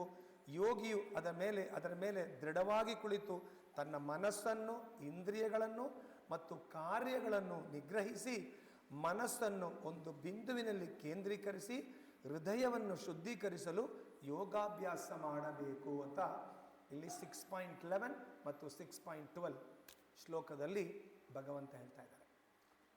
ಏಕಾಂತ ಸ್ಥಳದಲ್ಲಿ ವಾಸ ಮಾಡೋದು. ಈಗ ನಾವು ಧ್ಯಾನ ಮಾಡಬೇಕಂದ್ರೆ ಯಾವುದೋ ಮಾರ್ಕೆಟಲ್ಲಿ ಕೂತ್ಕೊಂಡು ಧ್ಯಾನ ಮಾಡೋಕ್ಕಾಗಲ್ಲ. ಮಾಡ್ಬೋದಾ? ಯಾವುದೋ ಮಾರ್ಕೆಟಲ್ಲಿ ಗಿಜಿ ಅಂತಿದೆ, ಮಾರ್ಕೆಟಲ್ಲಾಗಲಿ ಇಲ್ಲ ಬಸ್ ಸ್ಟ್ಯಾಂಡಲ್ಲಾಗಲಿ ಎಲ್ಲ ಫುಲ್ ಜನ ತುಂಬಿಕೊಂಡಿದ್ದಾರೆ. ಆ ಜಾಗದಲ್ಲಿ ಕೂತ್ಕೊಂಡು ನಾವು ಶಾಂತಿಯುತವಾಗಿ ಧ್ಯಾನ ಮಾಡಲಿಕ್ಕೆ ಸಾಧ್ಯ ಇಲ್ಲ. ಅದನ್ನೇಳಿ ಕೇಳ್ತಾ ಹೇಳ್ತಾರೆ, ಯೋಗಾಭ್ಯಾಸ ಮಾಡಲು ಏಕಾಂತವಾದ ಸ್ಥಳಕ್ಕೆ ಹೋಗಬೇಕು. ಮತ್ತು ಏನು ಹೇಳ್ತಾ ಇದ್ದಾರೆ? ಕುಶ ಹುಲ್ಲಿನ ಮೇಲೆ ಕುಳಿತುಕೊಳ್ಳಬೇಕು. ಜಿಂಕೆ ಚರ್ಮ ಮತ್ತು ಮೃದುವಾದ ಬಟ್ಟೆಯಿಂದ ಮುಚ್ಚಬೇಕು. ಯಾಕಂತ ಹೇಳಿದ್ರೆ ಕುಳಿತುಕೊಳ್ಳುವವರು ಆರಾಮದಾಯಕವಿರಬೇಕು. ಕುಶ ಹುಲ್ಲಿನ ಮೇಲೆ ಕುಳಿತುಕೋಬೇಕು. ಯಾಕೆ ಕುಶ ಹುಲ್ಲು ಅಂತ ಹೇಳಿದ್ರೆ ನಮಗೆಲ್ಲ ಗೊತ್ತು, ಗ್ರಹಣ ಎಲ್ಲ ಮನೇಲಿ ನಡೆಯೋ ಟೈಮಲ್ಲಿ ನಾವೇನು ಮಾಡ್ತಾರೆ, ಅದಕ್ಕೆ ಆ ಕುಶ ಹುಲ್ಲನ್ನು ಅದರಲ್ಲಿ ಹಾಕಿಡ್ತೀವಿ. ಯಾಕಂದರೆ ಆ ನೆಗೆಟಿವ್ ಇದನ್ನೆಲ್ಲ ಬಂದ್ಬಿಟ್ಟು ಅದು ಇದು ಮಾಡ್ಕೊಳ್ತದೆ. ಆ ನಕಾರಾತ್ಮಕವಾದ ಒಂದು ಇದನ್ನು ಅದು ಬಂದ್ಬಿಟ್ಟು ಅದರಲ್ಲಿ ಹೋಗೋದಕ್ಕೆ ಅದು ಬಿಡೋದಿಲ್ಲ. ಆಮೇಲೆ ಜಿಂಕೆ ಚರ್ಮ ಮತ್ತು ಮೃದುವಾದ ಬಟ್ಟೆಯಿಂದ ಮುಚ್ಚಬೇಕು. ಅಂದರೆ ಕುಳಿತುಕೊಳ್ಳುವವರು ಆರಾಮಾಗಿರಬೇಕು. ಇಲ್ಲಿ ಕುಶ ಹುಲ್ಲು ಇನ್ನೊಂದು ಏನಂದರೆ, ಕುಶ ಹುಲ್ಲನ್ನ ಕುಶ ಅನ್ನೋದು ಮಂಗಳಕರವಾದ ಒಂದು ವಿಷಯ. ಅದು ನಕಾರಾತ್ಮಕವಾದ ಕಂಪನಗಳನ್ನು ದೂರ ಮಾಡ್ತದೆ. ಆಮೇಲೆ ಯಾಕೆ ನಾವು ಜಿಂಕೆ ಚರ್ಮ, ಹುಲಿ ಚರ್ಮಗಳನ್ನು ಉಪಯೋಗಿಸ್ತಾ ಇದ್ರು ಅಂತ ಹೇಳಿದ್ರೆ, ಅಲ್ಲಿ ಬೇರೆ ಯಾವುದೇ ಕೀಟಗಳಾಗಿ ಇಲ್ಲ ಹಾವುಗಳು ಈ ರೀತಿಯಾದ ಒಂದು ಬೇರೆ ಪ್ರಾಣಿಗಳನ್ನು ದೂರ ಇಡೋದಕ್ಕೋಸ್ಕರ ಜಿಂಕೆ ಚರ್ಮ ಮತ್ತು ಹುಲಿ ಚರ್ಮಗಳನ್ನ ಉಪಯೋಗಿಸ್ತಾ ಇದ್ರು. ಆಮೇಲೆ ಇಲ್ಲಿ ಭಗವಂತ ಹೇಳ್ತಾರೆ, ಪೀಠವು ಬಹಳ ಎತ್ತರವಾಗಿಯೂ ಇರಬಾರದು, ಬಹಳ ತಗ್ಗಾಗಿಯೂ ಇರಬಾರದು. ಯಾಕಂದರೆ ಅದು ಪವಿತ್ರವಾಗಿರಬೇಕು. ಯಾಕಂದರೆ ಬಹಳ ಎತ್ತರವಾಗಿದ್ಬಿಟ್ರೆ ಕೆಳಗಡೆ ಬೀಳೋ ಒಂದು ಅವಕಾಶ ಇದೆ. ಕೆಳಗಡೆ ಬಹಳ ಕಡಿಮೆ ಕುತ್ಕೊಂಡ್ಬಿಟ್ರೆ ಬೇರೆ ಪ್ರಾಣಿಗಳು ಬಂದ್ಕೊಂಡು ನಮ್ಮನ್ನು ಅಟ್ಯಾಕ್ ಮಾಡೋ ಒಂದು ತೊಂದರೆ ಕೂಡ ನಮ್ಗೆ ಉಂಟಾಗ್ತದೆ. ಅದಕ್ಕೆ ನಾವೇನು ಮಾಡಬೇಕು? ಸರಿಯಾಗಿ ಕುಳಿತುಕೊಳ್ಳುವ ಭಂಗಿಯನ್ನು ನಾವು ಕಾಪಾಡ್ಕೋಬೇಕು. ಯೋಗಕ್ಕೆ ಧ್ಯಾನಕ್ಕೆ ಕೂತ್ಕೋಬೇಕಂದ್ರೆ. ಆಮೇಲೆ ಏನು ಮಾಡಬೇಕು? ಮನಸ್ಸನ್ನು ಒಂದು ಹಂತದಲ್ಲಿ ಸರಿಪಡಿಸ್ಬೇಕು ನಾವು. ಅದನ್ನು ಭಗವಂತ ಇಲ್ಲಿ 13-14 ಶ್ಲೋಕದಲ್ಲಿ ಹೇಳ್ತಾ ಇದ್ದಾರೆ. ನೀವು ಕಂಟಿನ್ಯೂಷನ್ ಹಾಗೆ ನೋಡಿದ್ರೆ ಮನಸ್ಸನ್ನು 12ನೇ ಶ್ಲೋಕದಲ್ಲಿ ಮನಸ್ಸನ್ನು ಒಂದು ಬಿಂದುವಿನಲ್ಲಿ ಕೇಂದ್ರೀಕರಿಸಿ ಹೃದಯವನ್ನು ಶುದ್ಧೀಕರಿಸಲು ಯೋಗಾಭ್ಯಾಸ ಮಾಡಬೇಕು. ನೆಕ್ಸ್ಟ್ ಬುದ್ಧಿವರ್ದು ಭಗವಂತ ಹೇಳ್ತಾ ಇದ್ದಾರೆ 13-14ನೇ ಶ್ಲೋಕದಲ್ಲಿ, ದೇಹ, ಕುತ್ತಿಗೆ ಮತ್ತು ಶಿರಸ್ಸುಗಳನ್ನು, ನಾನು ಶ್ಲೋಕ ಓದ್ತಾ ಇಲ್ಲ, ಟೈಮ್ ಆಗ್ತಾ ಇದೆ. ದೇಹ, ಕುತ್ತಿಗೆ ಮತ್ತು ಶಿರಸ್ಸುಗಳನ್ನು ಒಂದು ಪಂಕ್ತಿಯಲ್ಲಿ ಸ್ಥಿರವಾಗಿರಿಸಿಕೊಂಡು ಮೂಗಿನ ತುದಿಯನ್ನು ಒಂದೇ ಸಮನೆ ದೃಷ್ಟಿಸಬೇಕು. ಪ್ರಶಾಂತಾತ್ಮನಾಗಿ ನಿರ್ಭಯವಾಗಿ ಬ್ರಹ್ಮಚಾರಿಯಾಗಿ ಹೃದಯದಲ್ಲಿ ನನ್ನನ್ನೇ ಧ್ಯಾನ ಮಾಡಬೇಕು ಮತ್ತು ನನ್ನನ್ನೇ ಜೀವನದ ಅಂತಿಮ ಗುರಿಯಾಗಿ ಮಾಡಿಕೊಳ್ಳಬೇಕು. ಅಂದರೆ ಏನು ಮಾಡಬೇಕು? ಒಬ್ಬ ತನ್ನ ದೇಹ, ಕುತ್ತಿಗೆ ಮತ್ತು ತಲೆಯನ್ನು ನೇರವಾದ ರೇಖೆಯಲ್ಲಿ ಇಟ್ಕೋಬೇಕು. ಮತ್ತು ಆ ಮೂಗಿನ ತುದಿಯನ್ನು ಸ್ಥಿರವಾಗಿ, ನಮ್ಮ ಮೂಗಿನ ತುದಿಯನ್ನು ನಾವೇನು ಮಾಡಬೇಕು? ಸ್ಥಿರವಾಗಿ, ಮೂಗಿನ ತುದಿಯನ್ನು ಸ್ಥಿರವಾಗಿ ನೋಡ್ಬೇಕು ನಾವು. ಅದು ಮಾತ್ರ ಏನು ಮಾಡ್ತಾ ಇದ್ದಾರೆ ಇಲ್ಲಿ? ಸಂಪೂರ್ಣವಾಗಿ ಕಣ್ಣನ್ನು ಓಪನ್ ಮಾಡಬಾರ್ದು ನಾವು. ಸಂಪೂರ್ಣವಾಗಿ ಕಣ್ಣನ್ನು ಓಪನ್ ಮಾಡಿದ್ರೆ ಸುತ್ತಮುತ್ತಲಿರುವ ಚಟುವಟಿಕೆಗಳಿಂದ ನಾವು ಆಕರ್ಷಣೆ ಆಗಿಬಿಡ್ತೀವಿ. ಹಾಗಾದರೆ ಕಣ್ಣು ಪೂರ್ತಿಯಾಗಿ ಮುಚ್ಚಬಹುದಾ? ಕಣ್ಣು ಪೂರ್ತಿಯಾಗಿ ಮುಚ್ಚಲೂಬಾರ್ದು. ಕಣ್ಣು ಪೂರ್ತಿಯಾಗಿ ಮುಚ್ಚಿದ್ಬಿಟ್ರೆ ಏನಾಗ್ತದೆ? ಗೊರಕೆ ಹೊಡೆಯೋಕ್ಕೆ ಶುರು ಮಾಡಿಬಿಡ್ತೀವಿ. ನೀವು ಯೋಗ ಕ್ಲಾಸ್ಗೆಲ್ಲ ಹೋದರೆ ಅಲ್ಲಿ ಹೋದರೆ ನೋಡ್ಬೋದು, ಲಾಸ್ಟಲ್ಲಿ ಮಲಗಿಸ್ತಾರಲ್ಲ, ಏನದು ಶವಾಸನ, ಗೊರಕೆಗಳು ಕೇಳ್ತಾ ಇರ್ತಾರೆ ನಾಲ್ಕು ಕಡೆಯಿಂದ. ಆಗ ಪೂರ್ತಿಯಾಗಿ ಶವಾಸನದ ಉದ್ದೇಶ ಏನು? ಕಾಲಿನಿಂದ ತಲೆವರೆಗೂ ನಮ್ಮ ದೇಹದ ಒಂದೊಂದು ಅಂಗವನ್ನು ನಾವು ಮನಸ್ಸಿನಲ್ಲಿ ಧ್ಯಾನ ಮಾಡ್ಕೊಂಡು ಬರಬೇಕು. ಬಟ್ ಕಣ್ಣು ಓಪನ್ ಆಗಿ ಇದ್ಬಿಟ್ರೆ ಸುತ್ತಮುತ್ತಲು ನಡೆಯೋ ಚಟುವಟಿಕೆಗಳಿಂದ ಆಕರ್ಷಿತರಾಗ್ಬಿಡ್ತೀರಿ ನಾವು. ಕಣ್ಣು ಮುಚ್ಕೊಂಡು ಇಟ್ಬಿಟ್ರೆ ಏನು ಮಾಡ್ತೀರಿ? ಆಟೋಮೆಟಿಕ್ ಆಗಿ ನಿದ್ದೆ ಹೋಗ್ಬಿಡ್ತೀರಿ. ಅದರಿಂದ ಏನು ಮಾಡಬೇಕು? ಕಣ್ಣನ್ನು ಅರ್ಧ ಮುಚ್ಚಬೇಕು. ಆಮೇಲೆ ಮೂರನೇದು ನೆಕ್ಸ್ಟು, ಮನಸ್ಸು ಯಾವುದೇ ಕಾರಣಕ್ಕೂ ಚಂಚಲವಾಗಿರಬಾರ್ದು, ಶಾಂತವಾಗಿರಬೇಕು, ಮತ್ತು ನಿಯಂತ್ರಣದಲ್ಲಿರಬೇಕು, ಮತ್ತು ಭಯಮುಕ್ತವಾಗಿರಬೇಕು ಮನಸ್ಸು. ಇದೆಲ್ಲ ಮಾಡಬೇಕು. ಅದರಲ್ಲಿ ಇನ್ನೂ ಇಂಪಾರ್ಟೆಂಟ್ ಅಂದರೆ ಬ್ರಹ್ಮಚರ್ಯವನ್ನು ಪಾಲನೆ ಮಾಡಬೇಕು. ನಾವು ಬ್ರಹ್ಮಚರ್ಯವನ್ನು ನಾವು ಏಕಾಗ್ರತವಾಗಿ ಮಾಡಿ ಪರಮಾತ್ಮನಲ್ಲಿ ನಮ್ಮ ಮನಸ್ಸನ್ನು ಏಕಾಗ್ರತಗೊಳಿಸ್ಬೇಕು ನಾವು. ನೆಕ್ಸ್ಟು 16ನೇ ಶ್ಲೋಕದಲ್ಲಿ ಹೇಳ್ತಾರೆ ಭಗವಂತ, 16ನೇ ಶ್ಲೋಕದಲ್ಲಿ ಅನುವಾದ: ಅರ್ಜುನನೇ, ಮನುಷ್ಯನು ಅತಿ ಹೆಚ್ಚಾಗಿ ತಿಂದರು ಅಥವಾ ಅತಿ ಸ್ವಲ್ಪ ತಿಂದರು, ಅತಿ ಹೆಚ್ಚಾಗಿ ನಿದ್ದೆ ಮಾಡಿದರು ಅಥವಾ ತಕ್ಕಷ್ಟು ನಿದ್ದೆ ಮಾಡದಿದ್ದರೂ ಯೋಗಿ ಆಗಲು ಸಾಧ್ಯವಿಲ್ಲ. ಅಂದರೆ ಇಲ್ಲೇನು ಮಾಡ್ಬೇಕು? ನಾವು ಹೆಚ್ಚು ತಿನ್ನಬಾರ್ದು, ಕಡಿಮೆನೂ ತಿನ್ನಬಾರ್ದು. ನಾವೇನು ಮಾಡ್ತೀರಿ? ಇಲ್ಲಿವರೆಗೂ ತಿಂತೀರಿ, ಹೌದಲ್ವಾ? ಬಗ್ಗಿದ್ರೆ ಹಾಗೆ ಆಚೆ ಬರಬೇಕು, ಇಲ್ಲ ಬಾಯಿ ತೆಗೆದ್ರೆ ಕಾಗೆ ಬಂದು ಅದನ್ನು ಇದು ಮಾಡಬೇಕು, ಆ ರೀತಿ ತಿಂತೀರಿ. ಬಟ್ಟು ಆಯುರ್ವೇದದ ಪ್ರಕಾರ 50% ಊಟ ಮಾಡಬೇಕು, 25% ಹೊಟ್ಟೆಯಲ್ಲಿ ನೀರಿರಬೇಕು, 25% ಖಾಲಿ ಇರಬೇಕು. ಬಟ್ ನಾವು 100% ತುಂಬಿಸ್ಬಿಡ್ತೀರಿ. ಆಲ್ರೆಡಿ ತಿಂದಾಗ ಒಳಗಡೆ ಹೋದಾಗ ಸಣ್ಣದಾಗಿ ಅಂತ ಒಂದು ತೇಗ್ ಬರ್ತದೆ, ಆವಾಗ ಹೊಟ್ಟೆ ಹೇಳ್ತದೆ ಸಾಕಪ್ಪ ನಿಲ್ಲಿಸು ಅಂತ. ಬಟ್ ನಾವೇನು ಮಾಡ್ತೀರಿ? ಆಗಲೂ ನಿಲ್ಲಿಸೋದಿಲ್ಲ. ಇನ್ನೊಂದೆರಡು ಪೂರಿ, ಒಂದು ಪರೋಟ ಸೇರಿಸಿ, 4 ಇಡ್ಲಿ ಸೇರಿಸಿ ಒಳಗಡೆ ಹಾಕ್ತೀರಿ. ಆವಾಗ ಒಳಗಡೆ ಬೆಲ್ಲು ಇನ್ನೂ ಸ್ವಲ್ಪ ಜೋರಾಗಿ ಬರ್ತದೆ, ಅಂತ ಜೋರಾಗಿ ಬರ್ತದೆ, ಸಾಕಪ್ಪ ನನ್ನ ಕೈಲಿ ಆಗ್ತಾ ಇಲ್ಲ ಅಂತ. ಬಟ್ ಆಗಲೂ ನಾವು ಬಿಡೋದಿಲ್ಲ. ಅದೆಲ್ಲ ಮುಗಿದ ಮೇಲೆ ಟಿ ವಿ ಕೂತ್ಕೊಂಡು ಕ್ರಿಕೆಟ್ ಮ್ಯಾಚ್ ಏನಾದರೂ ಇಟ್ಕೊಳ್ಳಿ, ಎಷ್ಟು ಎಣ್ಣೆಲಿ ಕರೆದಿದ್ದು ಖಾಲಿ ಮಾಡ್ತಿರೋ, ಎಷ್ಟು ಚಿಪ್ಸ್ ಪ್ಯಾಕೆಟ್ ಖಾಲಿ ಮಾಡ್ತಿರೋ ನಮಗೆ ಗೊತ್ತಾಗಲ್ಲ. ಅಂದರೆ ಹೊಟ್ಟೆ ಬಾಕಗಳು ನಾವು. ಮತ್ತು ಶಾಸ್ತ್ರ ಹೇಳ್ತದೆ ಧ್ಯಾನ ಮಾಡಬೇಕಂದ್ರೆ ಇವೆಲ್ಲವೂ ಮಾಡಬಾರ್ದು. ಅಂದರೆ ಹೆಚ್ಚು ತಿನ್ನಲೂಬಾರ್ದು, ಹಾಗಂತ ಕಡಿಮೆನೂ ತಿನ್ನಬಾರ್ದು. ಹೆಚ್ಚಿಗೆ ನಿದ್ದೆ ಮಾಡಬಾರ್ದು, ಹಾಗಂತ ಕಡಿಮೆ ನಿದ್ದೆನೂ ಮಾಡಬಾರ್ದು. ಹಾಗಾದರೆ ಈ ಎಲ್ಲ ಕಟ್ಟಳೆಗಳನ್ನು ಯಾಕೆ ಹೇಳಿದೆ ಅಂತ ಹೇಳಿದ್ರೆ, ನಮಗೆ ಭಗವಂತನನ್ನು ಒಳ್ಳೆ ರೀತಿಯಲ್ಲಿ ಧ್ಯಾನಿಸಬೇಕು. ಹಾಗಾದರೆ ಈ ರೀತಿಯಾದ ಧ್ಯಾನ ಯೋಗದ ಪ್ರಯೋಜನ ಏನು ಅಂತ 6.30 6:30 ಭಗವಂತ ಹೇಳ್ತಾ ಇದ್ದಾರೆ. 30ನೇ ಶ್ಲೋಕದಲ್ಲಿ ಅಂದರೆ ಈ ರೀತಿಯಾದ ಧ್ಯಾನ ಯೋಗದಿಂದ ಪ್ರಯೋಜನಗಳನ್ನು 30ರಲ್ಲಿ ಹೇಳ್ತಾ ಇದ್ದಾರೆ. ಯೋಮಾಂ ಪಶ್ಯತಿ ಸರ್ವತ್ರ ಸರ್ವಂ ಚ ಮಯಿ ಪಶ್ಯತಿ ತಸ್ಯಾಹಂ ನ ಪ್ರಣಶ್ಯಾಮಿ ಸಚಮೇನ ಪ್ರಣಶ್ಯತಿ. ಅಂದರೆ ಈ ರೀತಿಯಾದ ಧ್ಯಾನ ಯೋಗ ಕಟ್ಟಳೆಯನ್ನು ಮಾಡೋದ್ರಿಂದ ಪ್ರಯೋಜನ ಏನು ಅಂತ ಹೇಳಿದ್ರೆ ಕೃಷ್ಣ ಹೇಳ್ತಾ ಇದ್ದಾರೆ ಇಲ್ಲಿ, ಎಲ್ಲೆಲ್ಲೂ ನನ್ನನ್ನು ಕಾಣುವ ಮತ್ತು ನನ್ನಲ್ಲಿ ಎಲ್ಲವನ್ನೂ ನೋಡುವವನಿಗೆ ನಾನು ಎಂದಿಗೂ ಕಳೆದು ಹೋಗುವುದಿಲ್ಲ, ಅಥವಾ ಅವನು ಎಂದಿಗೂ ನನ್ನಿಂದ ಕಳೆದು ಹೋಗುವುದಿಲ್ಲ. ಏನು ಹೇಳ್ತಾ ಇದ್ದಾರೆ ಇಲ್ಲಿ? ಈ ರೀತಿಯಾದ ಧ್ಯಾನ ಪ್ರಯೋಜನ ಏನು? ಅವನು ಯಾರು ಕೃಷ್ಣ ಪ್ರಜ್ಞೆಯಲ್ಲಿ ಇರ್ತಾರೋ, ಈ ರೀತಿ ಧ್ಯಾನ ಮಾಡ್ತಾರೋ, ಎಲ್ಲ ಕಡೆ ಅವನಿಗೆ ಭಗವಂತನೇ ಕಾಣ್ತಾನೆ. ಆ ರೀತಿ ಕಾಣಿದಾಗ ಅವನಿಗೆ ಭಗವಂತನೂ ಕಳೆದು ಹೋಗೋದಿಲ್ಲ.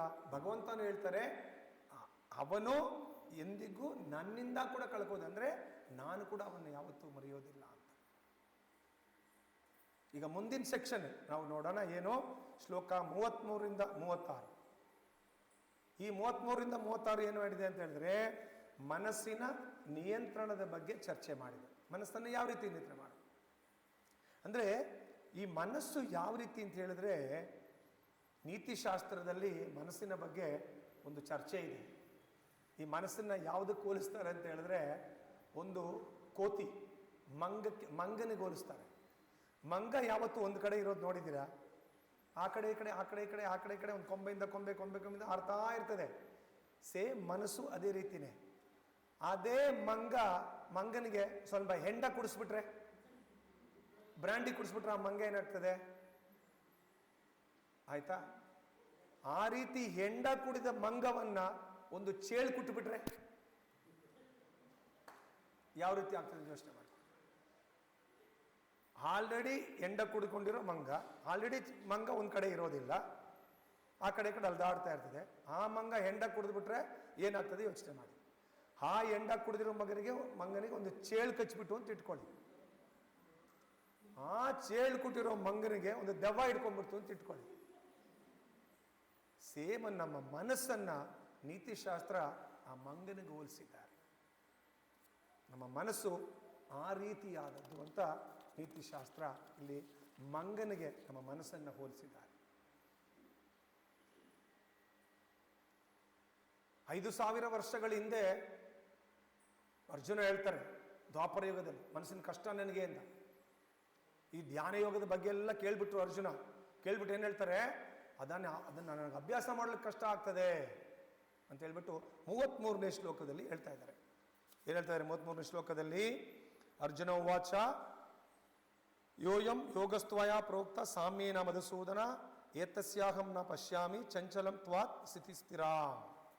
ಇಲ್ಲಿ ಮನಸ್ಸು ಚಂಚಲವಾಗಿದೆ, ಅಸ್ಥಿರವಾಗಿದೆ ಅಂತ ಹೇಳ್ತಾರೆ. ಮುಂದುವರೆದು 34ನೇ ಶ್ಲೋಕದಲ್ಲಿ ಹೇಳ್ತಾರೆ, ಚಂಚಲಂ ಹಿ ಮನ ಕೃಷ್ಣ ಪ್ರಮತಿ ಬಲವರ್ದೃಢಂ ತಸ್ಯಾಹಂ ನಿಗ್ರಹಂ ಮನ್ಯೆ ವಾಯೋರಿವಾಸೋ ದುಷ್ಕರಂ. ಅಂದ್ರೆ ಹೇಳ್ತಾ ಇದ್ದಾರೆ, ಕೃಷ್ಣ ನೀನು ಹೇಳೋದು ಧ್ಯಾನದ ಯೋಗದ ಬಗ್ಗೆ ಹೇಳ್ತಾ ಇದೆಯಾ, ಆದರೆ ಮನಸ್ಸು ಪ್ರಕ್ಷುಬ್ಧವಾಗಿದೆ. ಪ್ರಕ್ಷುಬ್ಧವಾದ ಮನಸ್ಸು ಹಠಮಾರಿ ಮತ್ತು ತುಂಬ ಪ್ರಬಲವಾಗಿದೆ. ಓ ಕೃಷ್ಣ, ನಾನು ಗಾಳಿಯನ್ನು ಕೂಡ ನಿಗ್ರಹ ಮಾಡ್ತೀನಿ, ಆದರೆ ಮನಸ್ಸನ್ನು ನಿಯಂತ್ರಣ ಮಾಡೋದು ಬಹಳ ಕಷ್ಟ ಅಂತ ನಾನು ಭಾವಿಸ್ತೀನಿ ಅಂತ 34ನೇ ಶ್ಲೋಕದಲ್ಲಿ ಅರ್ಜುನ ಕೃಷ್ಣನಿಗೆ ಹೇಳ್ತಾ ಇದ್ದಾರೆ. ಆಗ 35ನೇ ಶ್ಲೋಕದಲ್ಲಿ ಕೃಷ್ಣ ಉತ್ತರ ಕೊಡ್ತಾ ಇದ್ದಾರೆ. ಅದಕ್ಕೆ ಅರ್ಜುನ ನೀನು ಹೇಳ್ತಾ ಇರೋದು ನಿಜಾನೇ. ಶ್ರೀ ಭಗವಾನ್ ವಾಚ ಅಸಂಶಯಂ ಮಹಾಭಾವೋ ಮನೋದುರ್ನಿಗ್ರಹಂ ಚಲಂ ಅಭ್ಯಾಸೇನೆ ತುತು ಕೌಂತೆಯ ವೈರಾಗ್ಯನ ಚ ಗ್ರಹತೆ. 2 ವಿಷಯ ಬರ್ತದೆ ಈ ಶ್ಲೋಕದಲ್ಲಿ. ಒಂದು ಅಭ್ಯಾಸ, ಎರಡನೇದು ವೈರಾಗ್ಯ. ಓ ಬಲಶಾಲಿಯಾದ ಕುಂತಿಯ ಪುತ್ರನೇ, ಪ್ರಕ್ಷುಬ್ಧ ಮನಸ್ಸನ್ನು ನಿಗ್ರಹಿಸುವುದು ನಿಸ್ಸಂದೇಹವಾಗಿ ಬಹಳ ಕಷ್ಟ. ಆದರೆ ಸೂಕ್ತವಾದ ಅಭ್ಯಾಸ ಮತ್ತು ವೈರಾಗ್ಯದಿಂದ ಇದನ್ನು ಸಾಧಿಸಬಹುದು. ಅರ್ಜುನ ಇದಕ್ಕೆ ಮುಂಚೆ ಪ್ರಶ್ನೆಗಳನ್ನು ಕೇಳ್ತಾ ಇರುವಾಗ ಎಲ್ಲ ಕಡೆ ಕೃಷ್ಣ ಏನು ಮಾಡ್ತಾರೆ, ಅರ್ಜುನ ದಂಡಿಸ್ತಾ ಇದ್ರು. ನಾವು ನೋಡಿರ್ತೀವಿ ಅಲ್ವಾ? ಎಲ್ಲ ಕಡೆ ಕೃಷ್ಣನ ದಂಡಿಸ್ತಾ ಇರ್ತಾರೆ ಅರ್ಜುನ ದಂಡಿಸ್ತಾ ಇರ್ತಾರೆ ಕೃಷ್ಣ. ನೀನು ಬಹಳ ದೊಡ್ಡ ಜ್ಞಾನಿ ಥರ ಮಾತಾಡ್ತಾ ಇದೆಯಾ ಅಂತ. ಆದರೆ ಎಲ್ಲಿ ಅರ್ಜುನನಿಗೆ ಕೃಷ್ಣ ಹೇಳ್ತಾರೆ, ಹೌದು ಅರ್ಜುನ ನೀನು ಹೇಳ್ತಾ ಇರೋದು ನಿಜ, ಆದರೆ ನೀನು ಹೇಳ್ತಾ ಇರೋದು ನಿಜ, ಮನಸ್ಸನ್ನು ನಿಯಂತ್ರಣ ಮಾಡೋದು ಕಷ್ಟ. ಹಾಗಂತೇಳಿ ಕಷ್ಟ ಇರಬಹುದು, ಆದರೆ ಇದು ಅಸಾಧ್ಯವಲ್ಲ. ಮನಸ್ಸನ್ನು ನಿಯಂತ್ರಿಸುವುದು ಅಸಾಧ್ಯವೇನಲ್ಲ ಅಂತ ಕೃಷ್ಣ ಹೇಳ್ತಾ ಇದ್ದಾರೆ. ಯಾಕಂದರೆ ಈ ಭೌತಿಕ ಪ್ರಪಂಚದಿಂದ ಅಭ್ಯಾಸ ಮತ್ತು ವೈರಾಗ್ಯದ ಮೂಲಕ ನಾವು ಇದನ್ನು ಮಾಡ್ಬೋದು. ಅಂದರೆ ಬೇರೆ ರೀತಿಯಲ್ಲಿ ನಾವು ಹೇಳ್ಬೋದು ಅಂತ ಹೇಳಿದ್ರೆ, ಪ್ರತಿದಿನ ಹರಿನಾಮವನ್ನು ಜಪ ಮಾಡೋದ್ರ ಮುಖಾಂತರ ನಾವು ಮನಸ್ಸನ್ನು ನಿಯಂತ್ರಣ ಮಾಡಬಹುದು.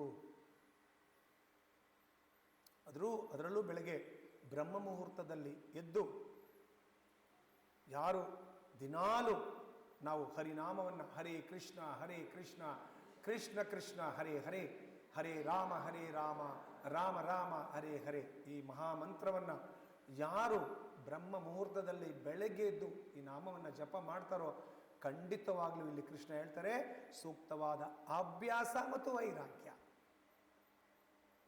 ಅಂದರೆ ಯಾವ ರೀತಿ ಇದನ್ನು ಮಾಡ್ಬೋದು ಅಂದರೆ ಕೃಷ್ಣ ಅದಕ್ಕೆ ಉತ್ತರ ಕೊಡ್ತಾ ಇದ್ದಾರೆ ಇಲ್ಲಿ. ಭಗವಂತನ ನಾಮ ಅಂದರೆ ಕಲಿಯುಗದಲ್ಲಿ ಭಗವಂತನ ನಾಮಜಪವನ್ನು ಮಾಡೋದ್ರ ಮುಖಾಂತರ, ಅದರಲ್ಲೂ ನಾಮಜಪವನ್ನು ನಾವು ಬ್ರಹ್ಮ ಮುಹೂರ್ತದಲ್ಲಿ ಮಾಡಬೇಕು. ಮತ್ತು ಆ ರೀತಿಯಾಗಿ ಮನಸ್ಸನ್ನು ನಾವು ನಿಯಂತ್ರಿಸ್ಬೋದು.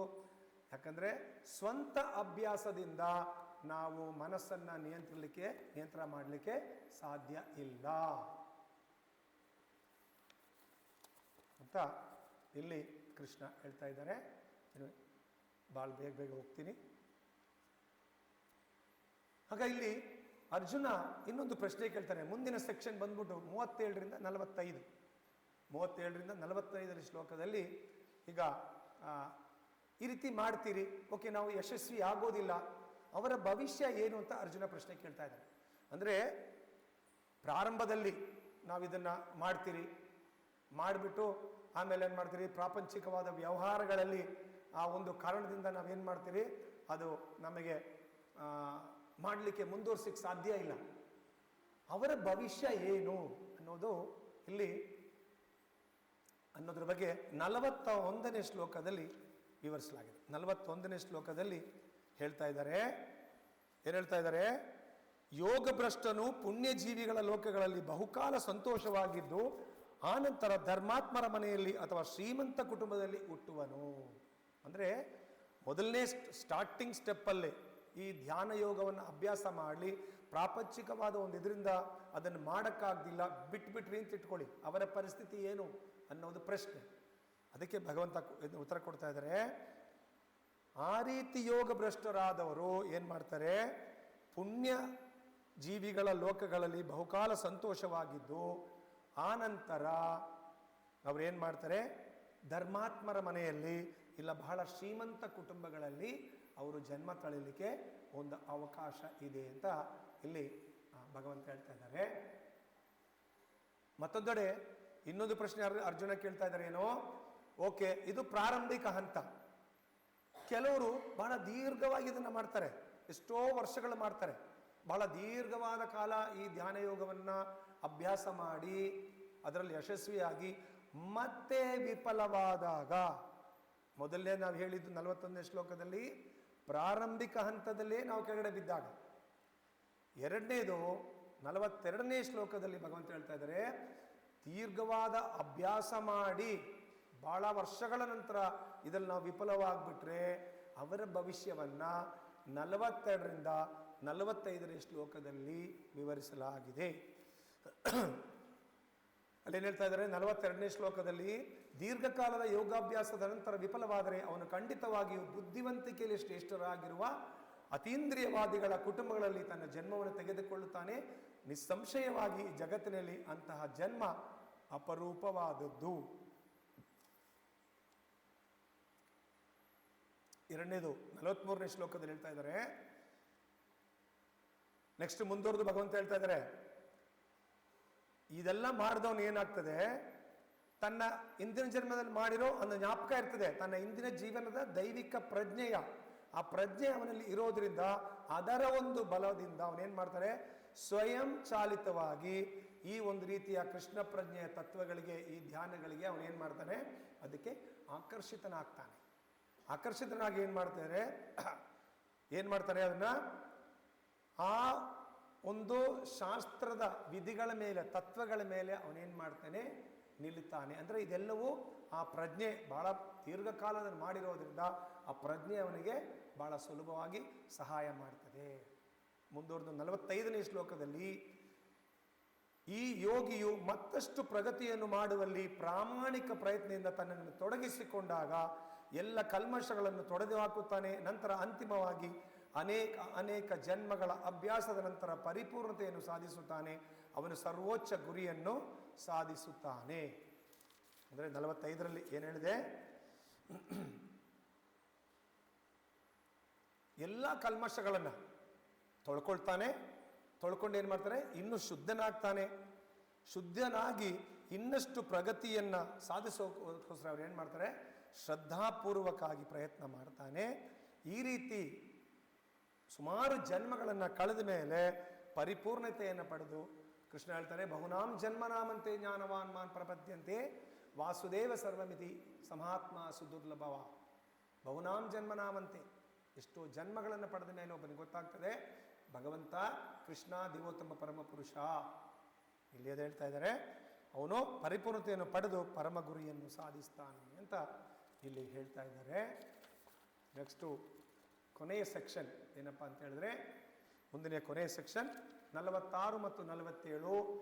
ಎಲ್ಲ ಯೋಗಿಗಳಲ್ಲಿ ಅತ್ಯುತ್ತಮನಾದ ಯೋಗಿ ಯಾರು ಅನ್ನೋದನ್ನು ಇಲ್ಲಿ ಅತ್ಯುನ್ನತ ಯೋಗಿಯ ಗುಣಲಕ್ಷಣಗಳನ್ನು 47 6.47 ಅದರಲ್ಲಿ ಭಗವಂತ ಹೇಳ್ತಾ ಇದ್ದಾರೆ, ಯೋಗಿನಾಮಪಿ ಸರ್ವೇಶ ಮದ್ಗತ್ತೆ ನಂತರಾತ್ಮನಃ ಶ್ರದ್ಧವಾನ್ ಭಜತೆ ಯೋ ಮಾಂ ಸಮೇ ಯುಕ್ತ ತಮೋ ಮತಃ. ಯಾರು ನಿಜವಾದ ಯೋಗಿ, ಯಾರು ಸದಾ ನನ್ನಲ್ಲಿಯೇ ಇರುವನೋ, ತನ್ನಲ್ಲಿರುವ ನನ್ನನ್ನು ಕುರಿತು ಚಿಂತಿಸುವನೋ, ನನ್ನನ್ನು ಭಜಿಸುವನೋ, ಅವನೇ ಎಲ್ಲ ಯೋಗಿಗಳಲ್ಲಿ ಯೋಗದಲ್ಲಿ ನನ್ನೊಡನೆ ಅತ್ಯಂತ ಆತ್ಮೀಯವಾಗಿ ಒಂದಾಗಿರುವವನು ಮತ್ತು ಅವನೇ ಎಲ್ಲರಿಗಿಂತ ಶ್ರೇಷ್ಠನಾದವನು. ಇದು ನನ್ನ ಅಭಿಪ್ರಾಯ ಅಂತ ಇಲ್ಲಿ ಕೃಷ್ಣ ಹೇಳ್ತಾ ಇದ್ದಾರೆ. ಇಲ್ಲಿ ಅವನು ಯೋಗದಲ್ಲಿ ಅಂದರೆ ನನ್ನೊಂದಿಗೆ ಬಹಳ ನಿಕಟವಾಗಿ ಆತ್ಮೀಯವಾಗಿರ್ತಾನೆ, ನನ್ನಲ್ಲಿ ಐಕ್ಯವಾಗಿರ್ತಾನೆ. ಹಾಗಾದರೆ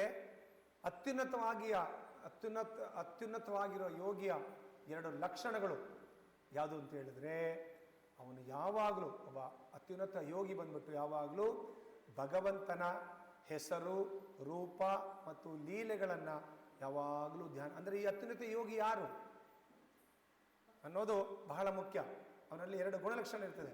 ಅವನು ಸದಾ ಸಮಯ ಏನು ಮಾಡ್ತಾರೆ, ಭಗವಂತನ ನಾಮವನ್ನು ಜಪ ಮಾಡ್ತಾ ಇರ್ತಾನೆ, ಭಗವಂತನ ರೂಪವನ್ನು ಧ್ಯಾನ ಮಾಡ್ತಾ ಇರ್ತಾನೆ, ಭಗವಂತನ ಲೀಲೆಗಳನ್ನು ಧ್ಯಾನ ಮಾಡ್ತಾ ಇರ್ತಾನೆ, ಜಪ ಮಾಡ್ತಾ ಇರ್ತಾನೆ. ಯಾವಾಗ ನೋಡಿದ್ರು ಅವನಿಗೆ ಶ್ರೀರಾಮಚಂದ್ರನ ರೂಪ ಕಣ್ಣಲ್ಲಿ ಬರ್ತದೆ, ಉಡುಪಿ ಕೃಷ್ಣನ ರೂಪ ಕಣ್ಣಲ್ಲಿ ಬರ್ತದೆ, ಬಾಲಾಜಿಯ ರೂಪ ಕಣ್ಣಲ್ಲಿ ಬರ್ತದೆ. ಈ ರೂಪವನ್ನು ಧ್ಯಾನ ಮಾಡ್ತಾ ಇರ್ತಾನೆ.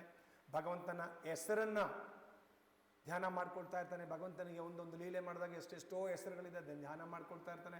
ಆಮೇಲೆ ಒಂದೊಂದು ಕಡೆ ಭಗವಂತನ ಲೀಲೆಗಳನ್ನು, ಸದಾ ಭಗವಂತನ ಲೀಲೆಗಳನ್ನು ಧ್ಯಾನ ಮಾಡ್ತಾ ಇರ್ತಾನೆ. ಯಾವುದೇ ಕೆಲಸಗಳನ್ನು ಮಾಡಲಿ, ಅವನು ಭೌತಿಕವಾಗಿರೋ ಅವನ ಕುಟುಂಬಗಳ ಸರ್ವ ಕೆಲಸವನ್ನು ಮಾಡಿದಾಗಲೂ ಕೂಡ ಅವನ ಚಿಂತನೆಗಳು ಯಾವಾಗಲೂ ಎಲ್ಲ ಕೆಲಸಗಳು ಭಗವಂತನ ಮಧ್ಯದಲ್ಲಿ ಇಟ್ಕೊಂಡು ಕೇಂದ್ರೀಕೃತವಾಗಿ ಅವನು ಎಲ್ಲ ಕೆಲಸವನ್ನು ಮಾಡ್ತಾನೆ. ಸದಾ ಭಗವಂತನ ಹೆಸರು, ರೂಪ ಮತ್ತು ಲೀಲೆಗಳನ್ನು ಧ್ಯಾನ ಮಾಡ್ತಾ ಇರ್ತಾನೆ. ಇದು ಮೊದಲನೇದು ಗುಣಲಕ್ಷಣ. 2ನೇ ಗುಣಲಕ್ಷಣ ಯಾವುದು ಅಂದರೆ, ಯಾವಾಗಲೂ ಪ್ರೀತಿಪೂರ್ವಕವಾದ ಭಕ್ತಿ ಸೇವೆಯನ್ನು ಸಲ್ಲಿಸ್ತಾ ಇರ್ತಾನೆ ಭಗವಂತನಿಗೆ. ಯಾವ ರೀತಿಯಲ್ಲಿ ಭಗವಂತನಿಗೆ ನಾನು ಸೇವೆ ಸಲ್ಲಿಸಬೇಕು ಅನ್ನೋದನ್ನು ಪ್ರೀತಿಪೂರ್ವಕವಾಗಿ ಸಲ್ಲಿಸಬೇಕು ಅಂತ ಯೋಚನೆ ಮಾಡ್ತಾ ಇರ್ತಾನೆ. ಭಗವಂತನಿಗೆ ಹೇಗೆ ಅಲಂಕಾರ ಮಾಡೋದು, ಭಗವಂತನಿಗೆ ಹೇಗೆ ಅಭಿಷೇಕ ಮಾಡೋದು, ಭಗವಂತನಿಗೋಸ್ಕರ ನೈವೇದ್ಯ ಹೇಗೆ ಮಾಡೋದು, ಭಗವಂತನಿಗೆ ವಸ್ತ್ರಗಳನ್ನು ಯಾವ ರೀತಿ ಹಾಕೋದು, ಭಗವಂತನ ಯಾವ ರೀತಿ ಅಲಂಕಾರ ಮಾಡಿ ನೋಡೋದು, ಈ ರೀತಿ ಭಗವಂತನನ್ನು ಬಹಳ ಪ್ರೀತಿಯಿಂದ ಭಕ್ತಿಪೂರ್ವಕವಾಗಿ ಪ್ರೀತಿಯಿಂದ ಆ ಭಕ್ತಿಯನ್ನು ಮಾಡ್ತಾನೆ. ಭಗವಂತನಿಗೆ ಸೇವೆ ಮಾಡ್ತಾರೆ. ನಾವು ಮಾಡೋ ಥರ ಅಯ್ಯೋ ಹೇಳ್ಬಿಟ್ರಲ್ಲ ಮಾಡಬೇಕಲ್ಲ ರೀತಿ ಮಾಡಲ್ಲ. ಪ್ರೀತಿಯಿಂದ ಆ ಭಕ್ತಿ ಸೇವೆಯನ್ನು ಭಗವಂತನಿಗೆ ಸೇವೆ ಮಾಡ್ತಾ ಇದ್ದಾನೆ. ಅಂತಹ ಯೋಗಿಯನ್ನು ಭಕ್ತ ಅಂತ ಕರೆಯಲಾಗ್ತದೆ. ಮತ್ತು ಅಂತಹ ಯೋಗವನ್ನು ಭಕ್ತಿಯೋಗ, ಭಕ್ತಿಯೋಗಿ ಅಂತ ಹೇಳಿ ಭಗವಂತ ಏನು ಮಾಡ್ತಾರೆ, ಇಲ್ಲಿ ಈ ಅಧ್ಯಾಯವನ್ನು ಮುಗಿಸ್ತಾ ಇದ್ದಾರೆ. ಅಂದರೆ ಧ್ಯಾನ ಯೋಗದ ಕನ್ಕ್ಲೂಷನ್ ಏನು ಅಂತ ಹೇಳಿದ್ರೆ, ನಾವು ನಿಜವಾದ ಯೋಗಿ ಯಾರು ಅಂತ ಭಗವಂತ ಹೇಳ್ತಾ ಇದ್ದಾರೆ. ಯಾರು ಸದಾ ನನ್ನಲ್ಲಿಯೇ ಇರುವನೋ ಅವನಲ್ಲಿ, ಅಂದರೆ ನಮ್ಮೊಳಗಡೆ ನಮ್ಮಲ್ಲಿ ಪ್ರತಿಯೊಬ್ಬರಲ್ಲೂ ಭಗವಂತ ಪರಮಾತ್ಮನಾಗಿದ್ದಾರೆ. ಅದನ್ನು ನನ್ನ ಬಗ್ಗೆ ಯಾರು ಯೋಚನೆ ಮಾಡ್ತಾರೋ, ನನ್ನನ್ನು ಭಜನೆ ಮಾಡ್ತಾರೋ, ನನ್ನ ಬಗ್ಗೆ ನನ್ನನ್ನು ಪೂಜೆ ಮಾಡ್ತಾರೆ, ನನ್ನನ್ನು ಭಜಿಸ್ತಾರೋ ಅವರೇ ಎಲ್ಲ ಯೋಗಿಗಳಲ್ಲಿ ಶ್ರೇಷ್ಠವಾದ ಯೋಗಿ. ಕಲಿಯುಗದಲ್ಲಿ ಭಗವಂತನನ್ನು ಭಜಿಸೋ ಸುಲಭವಾದ ಮಾರ್ಗ ಭಗವಂತನ ನಾಮಸ್ಮರಣೆ, ಹರಿನಾಮಸ್ಮರಣೆ. ಭಗವಂತನ ನಾಮವನ್ನು ಯಾವುದೇ ಕಾರಣಕ್ಕೂ ಭಗವಂತನ ನಾಮಸ್ಮರಣೆಯನ್ನು ಬಿಡದಿರ ಭಗವಂತನ ನಾಮವನ್ನು, ಹರಿನಾಮ ಕೊನೆಯ ಪಕ್ಷ, ಹೊಸೊಬ್ಬರು ಕೊನೆಯ ಪಕ್ಷ 108 ಸಲ ಆದರೂ ಭಗವಂತನ ನಾಮವನ್ನು ಜಪ ಮಾಡಬೇಕು. ಭೌತಿಕ ಪ್ರಪಂಚದಲ್ಲಿ ಈ ಮನಸ್ಸನ್ನು ಅದಕ್ಕೆ ಹೇಳಿದು ಭಾಗವತ ಹೇಳ್ತದೆ, ಮನ ಏವ ಮನುಷ್ಯಾನಾಂ ಕಾರಣಂ ಬಂಧ ಮೋಕ್ಷಯೇ. ಬಂಧನಕ್ಕೂ ಮನಸ್ಸೇ ಕಾರಣ, ಮೋಕ್ಷಕ್ಕೂ ಮನಸ್ಸೇ ಕಾರಣ. ಮನಸ್ಸನ್ನು ಶತ್ರುವಾಗಿ ಇಟ್ಕೊಂಡ್ರೆ ನಾವು ಏನೇನು ಆಗ್ಬೋದು ಅನ್ನೋದನ್ನಾಗೆ ನಾವು ನೋಡಿದ್ರಿ. ಒಬ್ಬನು ಮನಸ್ಸು ಶತ್ರುವಾಗಿದ್ರೆ ನಕಾರಾತ್ಮಕ ಚಿಂತನೆಗಳು ಬರ್ತದೆ, ಆತ್ಮಹತ್ಯೆ ಹೋಗೋ ಕಡೆ ಕೂಡ ಮನಸ್ಸು ನಮ್ಮನ್ನು ಕರ್ಕೊಂಡು ಹೋಗ್ಬಿಡ್ತದೆ. ಮನಸ್ಸು ಶತ್ರುವಾಗಿರುವಾಗ, ಅದೇ ಮನಸ್ಸು ಮಿತ್ರನಾಗಿರುವಾಗ ಒಳ್ಳೆ ಆಲೋಚನೆಗಳು ಬರ್ತದೆ, ಸರಿಯಾದ ಸಮಯದಲ್ಲಿ ಸರಿಯಾದ ನಿರ್ಧಾರಗಳನ್ನ ತಗೋಬೋದು ನಾವು. ಅದೇ ರೀತಿ ನಾವು ಭಗವಂತನ ಧಾಮಕ್ಕೆ ಹೋಗಿ ಸೇರಲಿಕ್ಕೆ ಈ ಮನಸ್ಸು ನಮಗೆ ಸಹಾಯ ಮಾಡ್ತದೆ. ಆಗ ನಾವೇನು ಮಾಡಬೇಕು, ನಮ್ಮ ಮನಸ್ಸನ್ನು ಮಿತ್ರನಾಗಿ ಮಾಡ್ಕೋಬೇಕು. ಮನಸ್ಸನ್ನು ಮಿತ್ರನಾಗಿ ಮಾಡ್ಕೋಬೇಕಂದ್ರೆ ನಾವು ಭಕ್ತಿ ಯೋಗಕ್ಕೆ ಬರಬೇಕು. ಭಕ್ತಿ ಯೋಗದ ಮೊದಲನೇ ಮೆಟ್ಟಿಲು ಭಗವಂತನ ನಾಮಸ್ಮರಣೆ. ಯಾಕಂದರೆ ಭಕ್ತಿ ಯೋಗದಿಂದ ಮಾತ್ರ ನಾವು ಮನಸ್ಸನ್ನು ನಿಯಂತ್ರಣದಲ್ಲಿ ಇಟ್ಕೊಳ್ಳೋಕ್ಕೆ ಸಾಧ್ಯ. ಇಲ್ಲ ಅಂತ ಹೇಳಿದ್ರೆ, ನಾನು ಹಾಗೆ ಮೊದಲನೇ ಇದರಲ್ಲಿ ಹೇಳಿದಾಗೆ, ನಿಮ್ಮಲ್ಲಿ ಎಲ್ಲವೂ ಇತ್ತು, ಎಲ್ಲವೂ ಇದೆ ನಿಮ್ಮಲ್ಲಿ, ಯಾವುದಕ್ಕೂ ಭಗವಂತ ಕೊರತೆ ಕೊಟ್ಟಿಲ್ಲ. ಆದರೆ ಮನಸ್ಸು ನಿಮಗೆ ಒಲಿಲಿಲ್ಲ, ಮನಸ್ಸನ್ನು ನೀವು ಸ್ನೇಹಿತನಾಗಿ ಮಾಡಿಕೊಳ್ಳಿಲ್ಲ ಅಂದರೆ ನೀವು ಯಾವತ್ತೂ ಸುಖವಾಗಿ ಸಂತೋಷವಾಗಿರಲಿಕ್ಕೆ ಸಾಧ್ಯ ಇಲ್ಲ, ನಿಮ್ಮಲ್ಲಿ ಏನೇ ಇದ್ದರೂ ಕೂಡ. ಆದರೆ ನಿಮ್ಮಲ್ಲಿ ಏನೂ ಇಲ್ಲ, ಆದರೆ ಮನಸ್ಸು ನಿಮಗೆ ಮಿತ್ರನಾಗಿದ್ದರೆ ನೀವು ಎಲ್ಲರಿಗಿಂತ ಖುಷಿಯಾಗಿರ್ತೀರ, ಸಂತೋಷವಾಗಿರ್ತೀರ. ಆಗ ಮನಸ್ಸನ್ನು ಮಿತ್ರನಾಗಿ ನಾವು ಮಾಡ್ಕೋಬೇಕು. ಯಾರು ಆ ರೀತಿ ಮಿತ್ರನಾಗಿ ಮಾಡ್ಕೋತಾರೋ ಅದಕ್ಕೆ ಈ ಯೋಗ ಅಂದರೆ ಕಲಿಯುಗದಲ್ಲಿ ಭಗವಂತನ ನಾಮಸ್ಮರಣೆ. ಓಕೆ, ಹರೇ ಕೃಷ್ಣ. ಧನ್ಯವಾದಗಳು. ಗ್ರಂಥರಾಜ್ ಶ್ರೀಮದ್ ಭಗವದ್ಗೀತಾ ಕಿ ಜಯ, ಶ್ರೀಲ ಪ್ರಭುಪಾದ ಕಿ ಜಯ, ಶ್ರೀಲ ಗುರುದೇವ್ ಕಿ ಜಯ, ನಿತಾಯ ಗೌರ ಪ್ರೇಮಾನಂದೇ ಹರಿ ಹರಿ ಬೋಲ್.